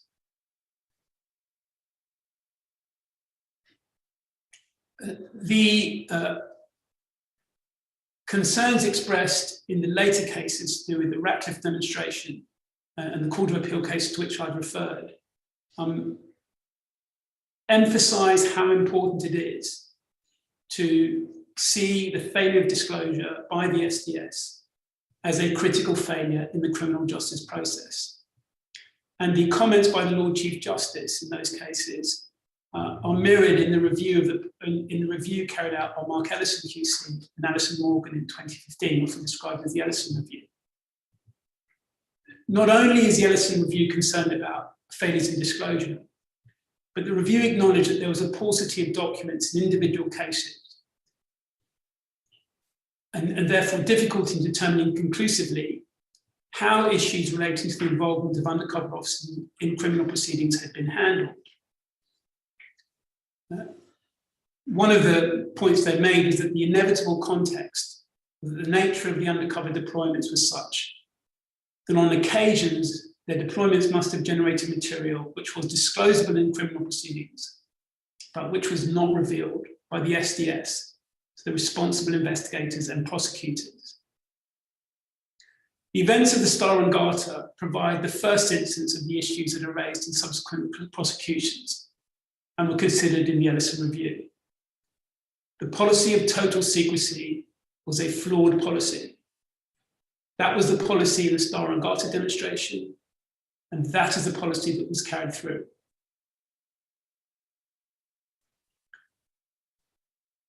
The disregard shown by Undercover Officer Michael Scott and those responsible for directing and supervising him towards the criminal justice process filtered through to other demonstrations and other groups. In 1974, whilst undercover in the Troops Out movement, Michael Scott was made aware that he'd been accused by Jerry Lawless of being a police spy. His response to that accusation was to confront Jerry Lawless alone in the street and punch him in the face so hard that he broke a finger. We mention that example simply to say that shows the level of, the brazen level of disregard for the criminal justice process, the willingness to infringe rules and the willingness to attack those who are trying to call people to account.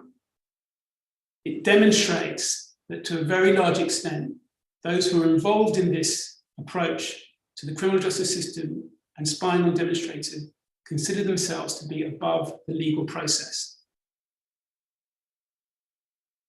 I finished in relation to this part of my opening with procedural issues. And Ms. Heaven, on behalf of the coordinating non-police state core participants group, will address procedural issues of a general nature. So I'm just going to highlight a few. First of all, I mention again Mike Ferguson, HN135 Mike Ferguson.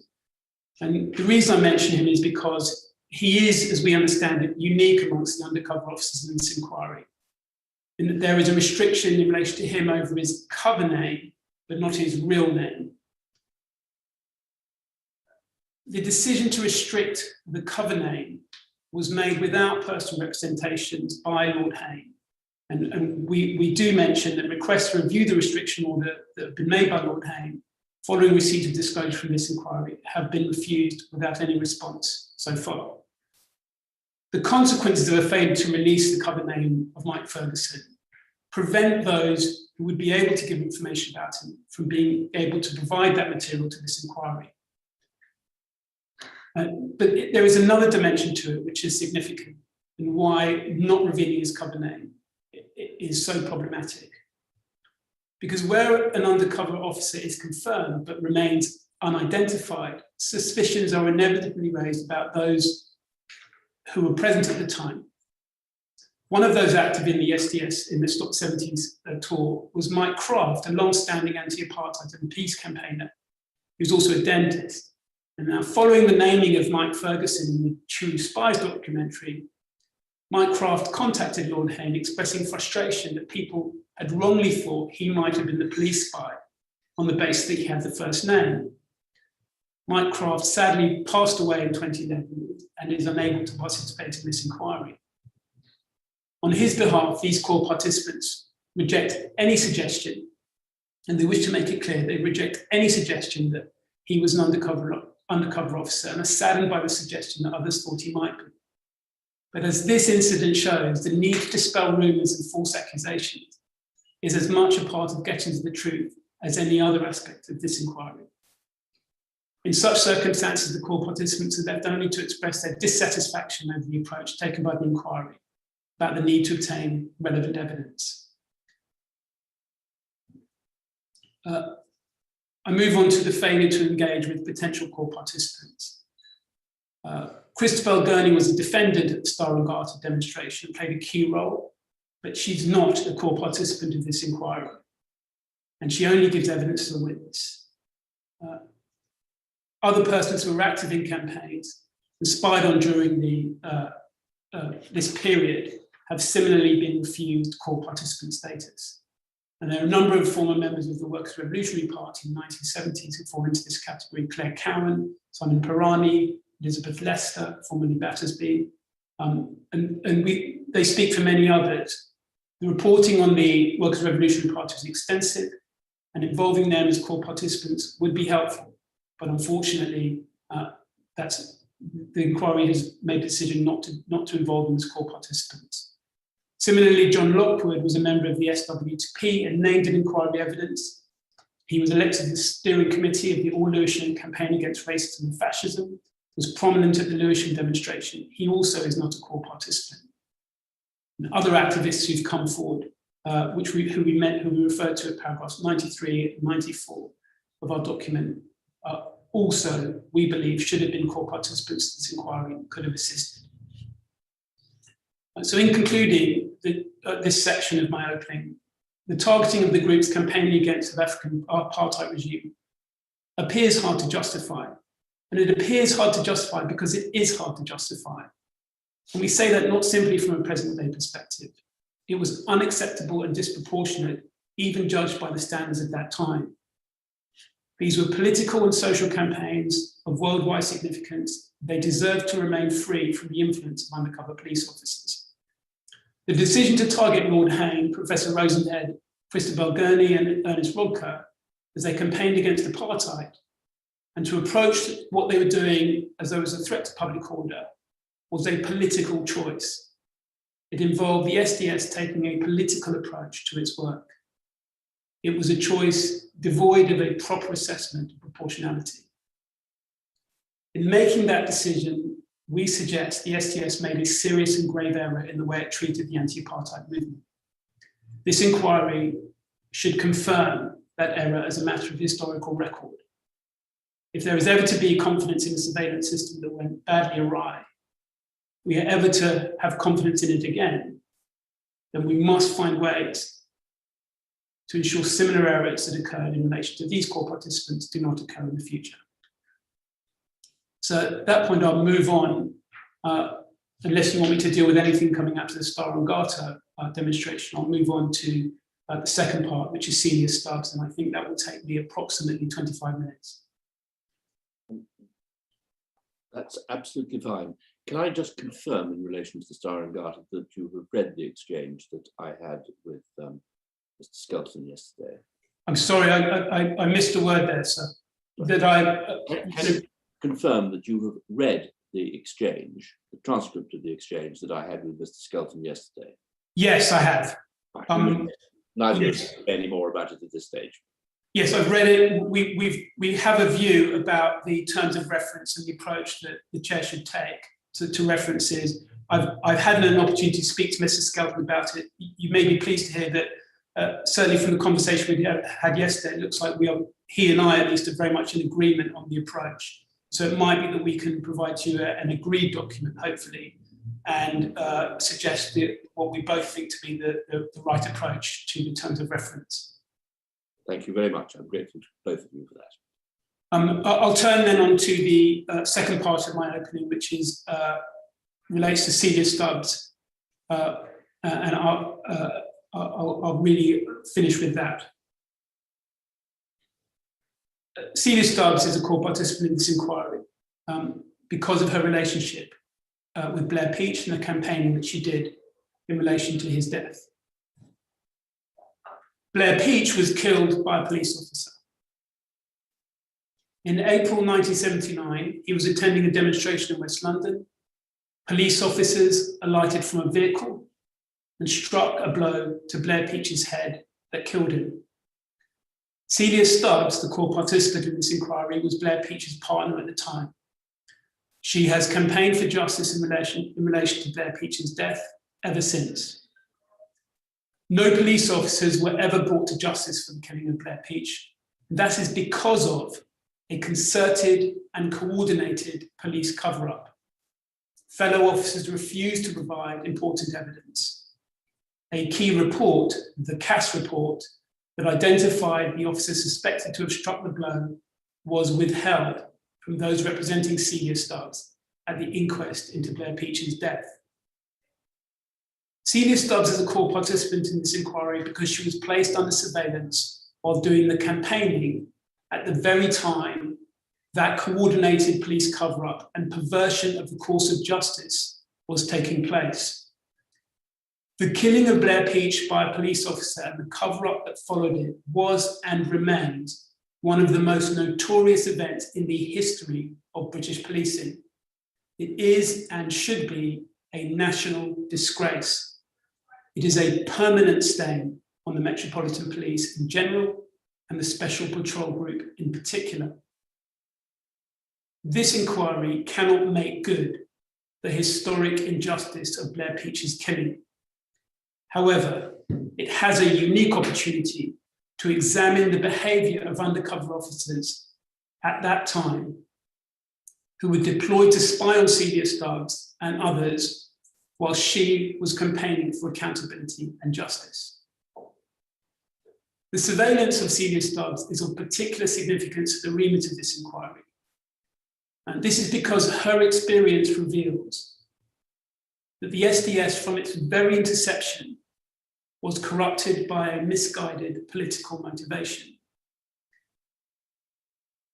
As socialist, anti-racist campaigners, Blair Peach and Celia Stubbs were the subject of intelligence gathering even before his death. But more importantly, following Blair Peach's death, those campaigning for police accountability became a core focus of the undercover policing. That abuse and misuse of undercover policing against campaigns by bereaved members of the public occurred in relation to the death of Blair Peach. And you will see throughout this inquiry, it is a pattern that continued in the years and decades that followed. Celia Stubbs has set out the details of Blair Peach's tragic death and the subsequent campaign for justice in her statement to the inquiry. At this point, could we have document DOC020, which is a picture of Blair Peach?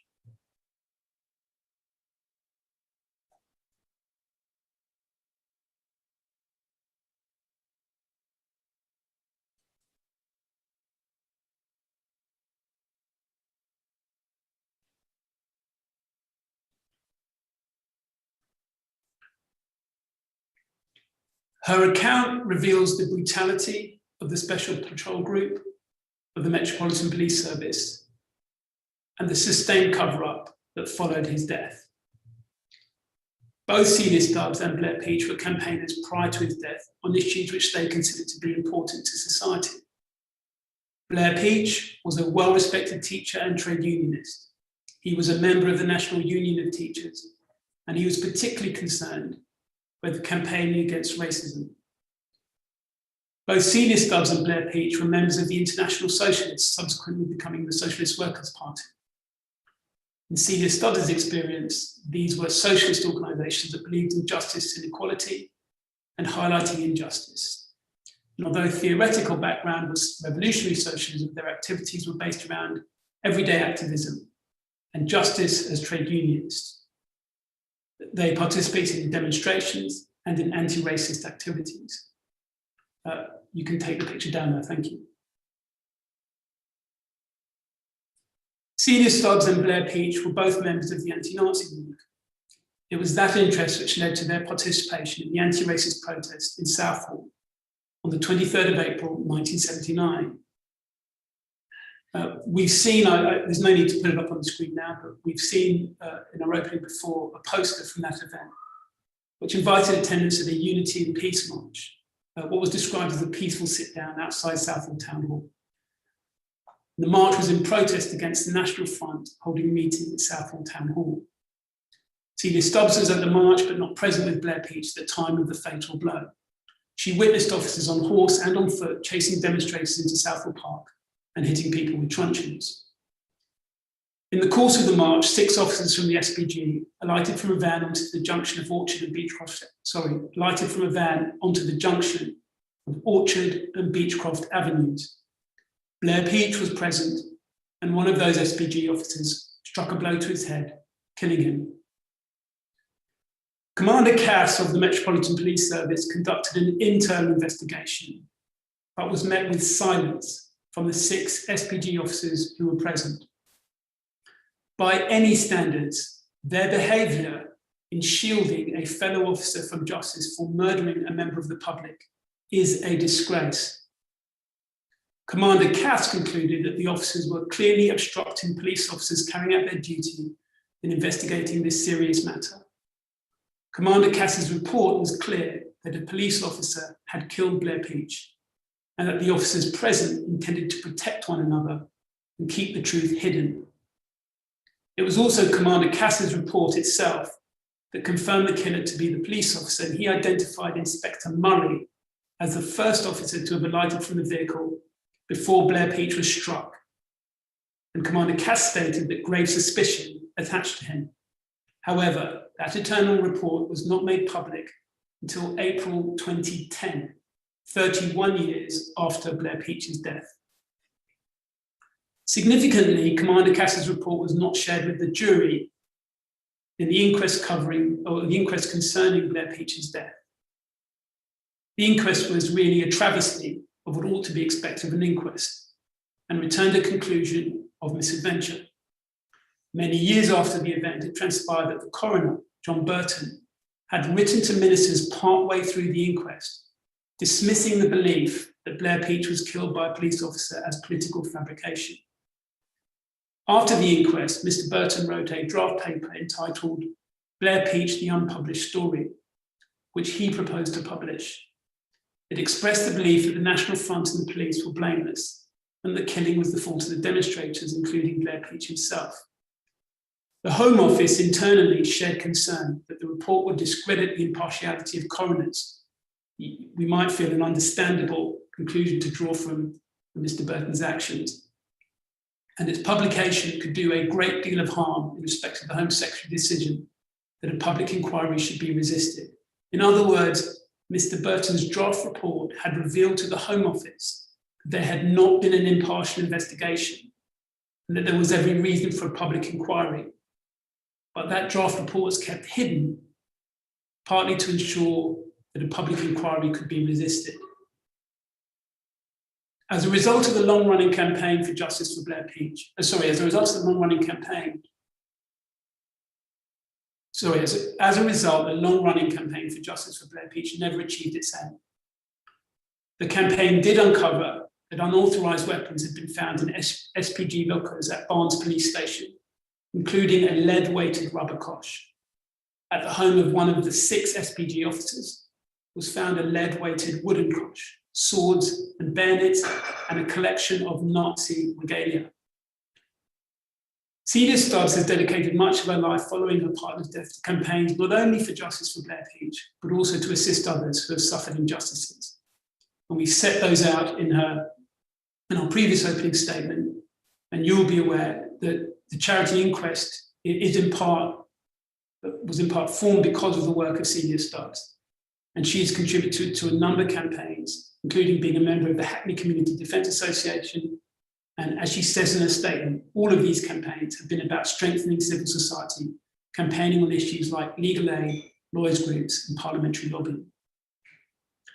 Now, we mention all that background because it's against that background of bereavement and cover-up that Celia Stubbs has learned that throughout those campaigns, the SDA was secretly gathering information about her and her campaigning. In relation to the disclosed documents, it's important to note that there are very significant gaps in what has been disclosed. It reveals that both Celia Stubbs and Blair Peach were the subject of special branch registry files prior to his death in 1979. Reference numbers indicate the files were opened in 1974 and 1978. But these registry files have not been obtained, not been disclosed to Celia Stubbs by the inquiry. The SDS reported Celia Stubbs as being present at the inaugural public meeting of the Hackney Community Relations Council in 1976 and a meeting of the International Socialists in July 1976, but no documents have been disclosed about her or Blair Peach before his death. Following Blair Peach's death, the subsequent campaign for justice was a frequent subject of SDS reporting. In forwarding the SDS annual report for 1979 and seeking approval for its continuance from the Home Office, it was reported by the Assistant Commissioner at Scotland Yard that the focal point of so-called extremist activity had been the general election in 1979, and that the culmination of the virulent anti-fascist demonstrations was the death of the anti-Nazi League supporter Blair Peach and the subsequent campaign against the police. It's striking that Blair Peach's death and the subsequent campaign against the police was reported by the SDS to be a focus. They were working purportedly to protect the public from extremists and subversives, but at the same time, from this very early stage, they were justifying their own existence of the Home Office by reference to surveillance on the campaign in relation to Blair Peach. The Home Office responded on the 1st of April 1980 by noting the continuing value of the squad and authorising its continuance. The Blair Peach campaign, a campaign in relation to the killing of someone by police that was covered up, was a core reason for the justification of the SDS from these very early stages. The Blair Peach campaign featured in various SDS reports, such as a report of an SWP meeting on the 26th of April 1979, in May 1979, and so on. On 30th of May 1979, an SDS report attached a leaflet produced by the Friends of Blair Peach Committee. The leaflet described that answers were sought to the questions: who killed Blair Peach and why? What were the activities of the police? What orders were given by whom? The leaflet suggested actions such as phoning a local radio station, writing to a local newspaper, contacting a local MP. Now, we emphasize this because this is what was considered to be an important factor of surveillance from an SDS report, when on the face of it, there is nothing subversive or extremist in that campaign or seeking to gain that information. A source of significant distress for Celia Stubbs that the SDS were present at Blair Peach's funeral on the 13th of June 1979. The report lists a number of individuals present at the funeral, and other reports include photographs of some of those in attendance. According to the gist of the closed statements, one officer describes attending the funeral. It said that they would have been expected to attend, and so they did not, and so they did so in support of their cover identities. That explanation is not accepted by Celia Stubbs. Certainly, if they had needed to make an excuse not to attend the funeral of one event, they could have done so. But in any event, intelligence was gathered and reported and photographs were taken of attendees, men who SDS officers were subsequently asked to identify. It is something that has tarnished and corrupted the memory of the funeral in a way that should never have happened. The idea that police, having been responsible for the death, then responsible for spying on people at the funeral, is something very difficult to accept.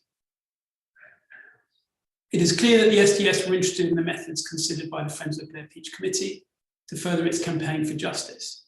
But it's very difficult to disentangle legitimate concern with a defensive desire to protect police officers from being called to account, particularly since we know of the cover-up that was taking place at exactly the same time. It's also important to note that the SDS interest in the campaign regarding Blair Peach's death did not diminish over the years that followed. A report of the 28th of July 1998, with the heading Touchy Subject, reports that April 1999 represented the 20th anniversary of the death of Blair Peach. And to commemorate the event, local trade unions were organising a large rally and demonstration, which it was said would be presented with a strong anti-racist, anti-police flavour. The report also suggests the event would attract anti-police type groups and the potential for disorder will be significant. Now, this justification for spying on the basis that it would attract anti-police groups and there was potential for disorder is important because when you examine it, it might be noted that disorder would represent a departure from the Blair-Peach campaign for the preceding 20 years of peaceful campaigning. It simply wasn't something that could be justified. Viewed through the prism of these reports, it can be seen that the legitimate campaigns for accountability and justice were approached in terms of the speculative potential for disorder rather than any evidence to suggest that. It is misguided, tragic, but also disturbing that there was little attempt to see those campaigning against the police misconduct as potential allies of the police establishment that should have wanted and shared in the common interest for justice. Ideally, the legitimate grievances could have been respected as aligning with important principles of transparency and policing by consent. But instead, the campaigns were characterized as public order risks, even when any risk of disorder was at the very highest, remote or unlikely. It is clear that the targeting of the justice campaigns continued and expanded beyond the Blair-Peach campaign and the period with which this inquiry is concerned. And we've set out at paragraph 30 in our written opening statement reference to the Colin Roach Centre with which Celia Stubbs was involved and the activity around that. We've also set out the Celia Stubbs' involvement in the Hackney Community Defence Association and their campaign regarding the conviction of Malcolm Kennedy. Paragraph 32 of our written opening statement, we do make a following which we consider to be important and a new point. Because Celia Stubbs is also concerned to discover that lawyers who assisted her were the subject of interest of special branch. So Stephen Sedley, now a retired Court of Appeal judge, represented Celia Stubbs as her barrister at the inquest into Blair-Peach's death. He is described in a special branch report of 3rd of February 1981 as having spoken at a conference on racism and the police. So Stephen is ascribed a registry file number and was plainly, it seems, of interest to special branch. It appears also that Mike Seaford, a solicitor who represented Celia Stubbs, was also the subject of a registry file. So an additional feature of concern to Celia Stubbs is the manner in which the Metropolitan Police not only spied on lawyers, but also appears to have instructed their lawyers to present a knowingly false position to the inquest. And she is concerned with the extent to which their lawyers acquiesced in that process. It's a miscarriage of justice, not in relation to a criminal conviction, but in relation to an inquest. It's very difficult for her to reconcile the allegations made against protesters by police lawyers at the inquest and their attempt to deflect responsibility for the killing of Blair-Peach away from officers, when it seems that at the time they were doing so and taking that approach, the police establishment and their lawyers were well aware of the contents of the Cass report. And they were well aware of the fact that it was being withheld from those representing Celia Stubbs. I move on to the purpose of gathering intelligence regarding the Blair-Peach campaign. The gathering of that intelligence begs the question as to why it was gathered and to what use it was put. It doesn't seem it could have been for the purpose of preventing public disorder. This is because the intelligence related to the campaign reveals not just the absence of any disorder or any attempted disorder, but that the campaign was determinedly only using peaceful and lawful and legitimate means to carry out its work. It was suggested by the designated lawyers in the opening prior to part 1 that SDS personnel, quote, did not infiltrate or target justice campaigns, and that such campaigns were, quote, only referred to in SDS intelligence report if and to the extent they came into contact with those who were being reported on. Now, that's what we were told by those representing the undercover officers before part 1. Their suggestion appears to have been that any intelligence gathered on justice campaigns was simply incidental to some other objective or target, If that's a suggestion, we now know from the disclosed documents that we've seen before this part of the inquiry that the designated lawyer suggestion was incorrect. And if it is incorrect, it should be corrected and it should be withdrawn. The following is significant. Firstly, as outlined above, one officer, or as I've set out above, one officer describes targeting the Blair Peach campaign and specifically being tasked to do so. In other words, he was deliberately targeted with the campaign. It wasn't incidental. Secondly, Blair Peach's death and the subsequent campaign was expressly highlighted in annual reports. It's untenable to suggest that the campaign itself was not being targeted for surveillance by senior officers. Thirdly, a reasonable reading of the reports undermines the suggestion that surveillance of justice campaigning was merely incidental to reporting on others. Frequently, the subject of the report is limited to the Blair Peach campaign itself. On other occasions, it refers to others linked but similarly legitimate and peaceful campaigns for justice. Fourthly, if the suggestion of the designated lawyers was correct, then it begs the question who was being reported on, because the majority of reports detail no one other than law-abiding citizens and legitimate campaigners such as Celia Stubbs, who have nothing to do with public disorder. And lastly, it's also apparent that over a period of at least 2 decades, the SDS surveillance covered a large number of justice campaigns, including organisations such as the Colin Roach Centre. And again, it's untenable to suggest that this happened only incidentally or by chance. There is a document which relates not to the gathering of information on the Blair Peach campaign, but the use to which that information was put. And it reveals the use of intelligence gathered by the SDS, not for any purpose connected with disorder, but for use by the Metropolitan Police Service in responding to the Blair Peach campaign. A special branch memo of 25th of April 1980 reports special branch officers having met with the Deputy Assistant Commissioner of Operations at the Metropolitan Police regarding the Friends of the Blair Peach Committee, and consideration being given to applying for a High Court injunction to prohibit further publication of the names of SPG officers allegedly involved in Peach's murder. Described in that memorandum, the Deputy Assistant Commissioner was told the Friends of Blair Peach campaign was an umbrella organisation dominated by the SWP and Anti-Nazi League, and a number of leading figures were identified, including Celia Stubbs, as was the location from which the committee operated. This was all around the time of the inquest regarding Blair Peach's death. It's clear that the SDS information was circulated by a special branch to very senior officers within the Metropolitan Police Service to assist in its response to the actions of the Friends of the Blair Peach Committee and to determine whether a High Court injunction should be sought. The fact that special branch maintained files on lawyers, such as Celia and Mike Seafire, adds to that picture of covert intelligence gathering being used for purposes very different from simply protecting the public against disorder. The relationship between lawyer and client is, or at least ought to be, sacrosanct. To Celia Stubbs, it is immensely disturbing that those who represented her and from whom she expected to receive confidential advice were the subject of surveillance. I move on to policing public disorder and intelligence gathering. The fact that intelligence gathering on the Blair Peach campaign has little, if anything, to do with public order is also consistent with what appears to have been the broader and general intelligence gathering of the SDS for the security services and special branch.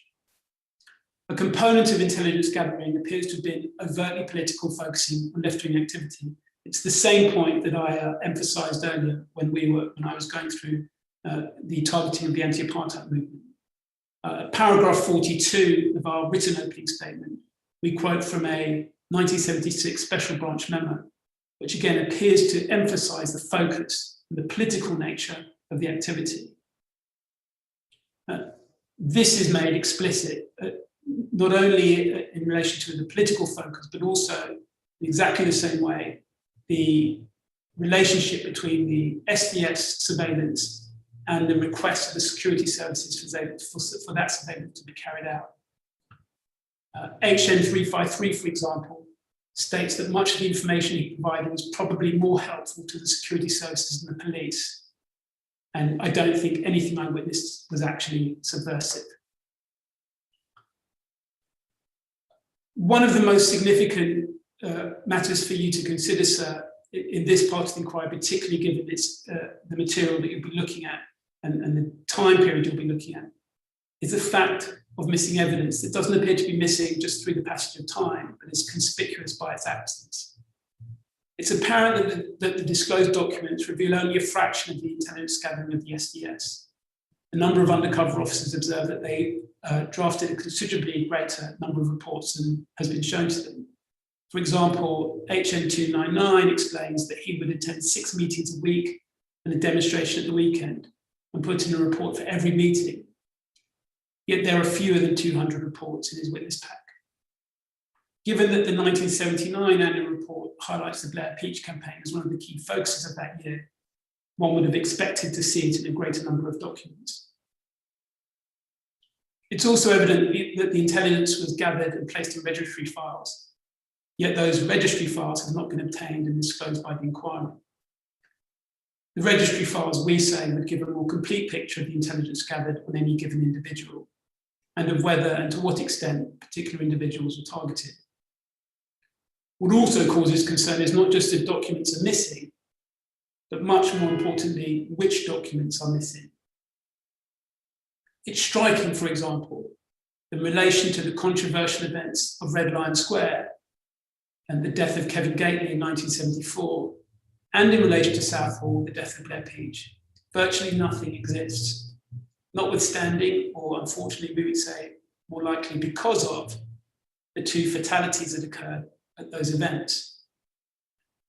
To the extent that the SDS was reportedly concerned, at least in part with public disorder, one would expect detailed reports on such significant events.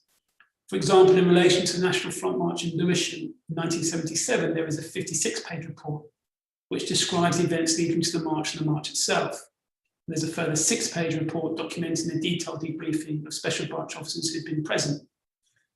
As one officer described, most of my reporting would have been about demonstrations. This would include reporting in advance of demonstration about likely numbers, location information I picked up about the demonstration. If it was a big demonstration, there might be reports from 2 or 3 SDS officers. Now, against that background, there is nothing in relation to Red Lion Square. And we suggest you should find that the only reasonable inference is that these reports were considered so damaging to the police they've been deliberately destroyed.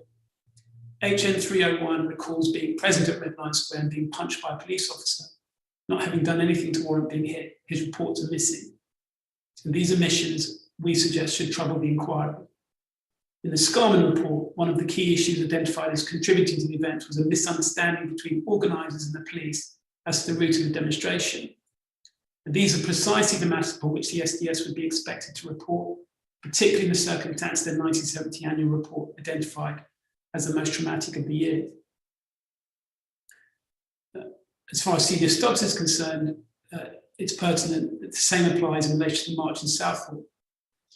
And we are particularly concerned about the absence of the report because there was a reference in the material in relation to part 1, and it's not in our written opening, and I put this reference in. It may be useful to give the reference now. MPS-0733404 is a reference to material that was disclosed in relation to part 1 that seems to refer to a Blair Peach or a report about the Southall demonstration, and yet nothing has been disclosed to us. So either that report has been destroyed or that report hasn't been disclosed, but one way or another, Celia Stubbs is not seeing the full extent of the information, the reporting that would have been present in relation to that demonstration. In the gist of the closed statements, it seems that one officer was present at the demonstration in which Blair Peach sustained fatal injuries. It stated that in both instances, advanced and retrospective intelligence provided at these events. But there seems to be no documentation to support that.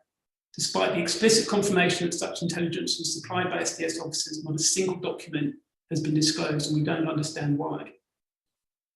What is most troubling about the missing evidence is that it leads to an inexorable conclusion that important material directly relevant to the role of undercover policing in respect of the most controversial, notorious historic events has been deliberately withheld from the inquiry, or for some reason has not been disclosed to core participants by the inquiry. On a structural level, this strikes at the very heart of the remit and purpose of the inquiry. And so we would ask you to make clear, if you have not been able to see information that appears to have been in existence at one time, to make that clear, because the absence of that documentation, the absence of that information is an important feature of what has gone wrong in this process. On a personal level, for those who have been bereaved, such as Celia Stubbs, it is yet another example of the obstructions she has faced in her search for truth and accountability. The absence of any intelligence in relation to the policing of the event still leaves open the question of whether he or any of his companions of the day had been specifically targeted. It's apparent on reviewing the disclosed document there remains significant difficulty in understanding the extent and the motivations of the SDS work. That is largely due to missing documents. It's also in part because the evidence gathering process is of itself weighted towards the narrative of events being revealed through the perspective of the SDS. There may be some inevitability about that, but we ask you to take that strongly into account. The primary documents are almost exclusively documents created by the SDS and Special Branch. They describe events as told through the perspectives of those authors. Some documents, notably the annual reports, are drafted specifically to justify the SDS's existence. These documents are an important starting point, yes, but they also present a one-sided narrative. The opportunity for a fair and balanced narrative has been limited. Non-state core participants had the opportunity to provide witness statements some time ago, but it was at the time, because of the way the inquiry is set up, where there was limited disclosure. The statements were therefore provided at a time when the activities and interests of the SDS weren't known to the core participants or witnesses, other than in the most general sense. In contrast, the police material has been available to the inquiry for a matter of years, and it's been available to non-state core participants only a few weeks prior to the hearing. The opportunity for a genuine forensic examination of relevant material has been lost, and it's replaced with a set of witness statements by undercover officers that necessarily establish an accepted narrative about the function, ethics, and practice of the SDS. So there hasn't been a real opportunity to input into which witnesses are called to give evidence and how. One important opportunity to test the narrative told by the SDS documents is in the question of witnesses, and a number of those representing non-state core participants have addressed you on this point. The scope for representatives of the non-state core participants to ask questions is, and we join with this concern, is extremely limited. It compounds a sense of unfairness, and Celia Stubbs urges the inquiry to find a way to re-engage with non-state core participants at the conclusion of this phase of the hearings in order to consider whether disclosure and questioning of witnesses can improve the process and turn it into one which better facilitates the proper participation of non-state core participants. Despite of all the points I've made above, the inquiry must still do what it can in this phase. It must still try to test the purported justifications of the SDS work and to understand the actual uses to which the gathered intelligence was put. Celia Stubbs has always been someone who has campaigned in accordance with the law and in accordance with the legitimate rights she has. Blair Peach too was a campaigner seeking to push forward the right approach to people's rights, anti-racism, and to do so in a way that brought people together. They have sought to do so in an environment in which at the same time they were both placed on surveillance, and Celia Stubbs' work was a subject of significant scrutiny. Not only is she here because of Blair Peach's killing, but she is here because of the surveillance she was put under and her desire for answers and accountability. It is not for her to have to explain why she should not have been subject to surveillance. It is for the state to justify why it engaged in such significant and covert intrusions into the private lives and activities of her and others who were involved in the campaign for justice for Blair Peach. This inquiry, we hope, will forensically test any justifications that are being put forward. As it appears to Celia Stubbs, the disclosed documents do not reveal any justification at all for the covert gathering of intelligence on her or the campaign regarding the killing of Blair Peach. Finally, Celia Stubbs and her legal team would like to thank the chair for permitting access to this hearing bundle to Dr. Graham Smith, another core participant in a leading academic in police accountability. The work in preparing for these hearings has been greatly assisted by his input.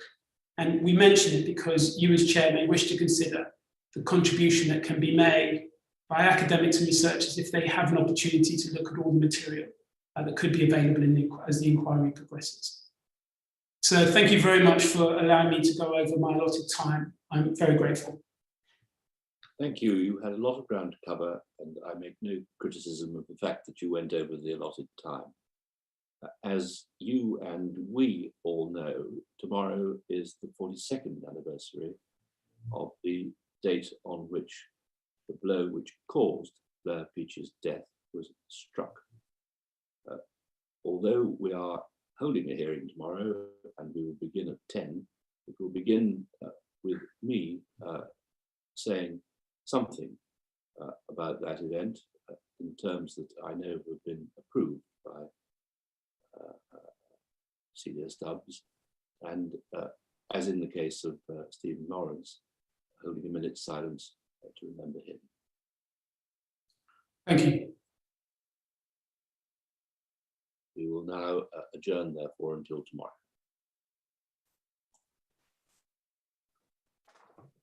Thank you, everyone. The opening statements have now finished for the day. We shall resume at 10 a.m. tomorrow.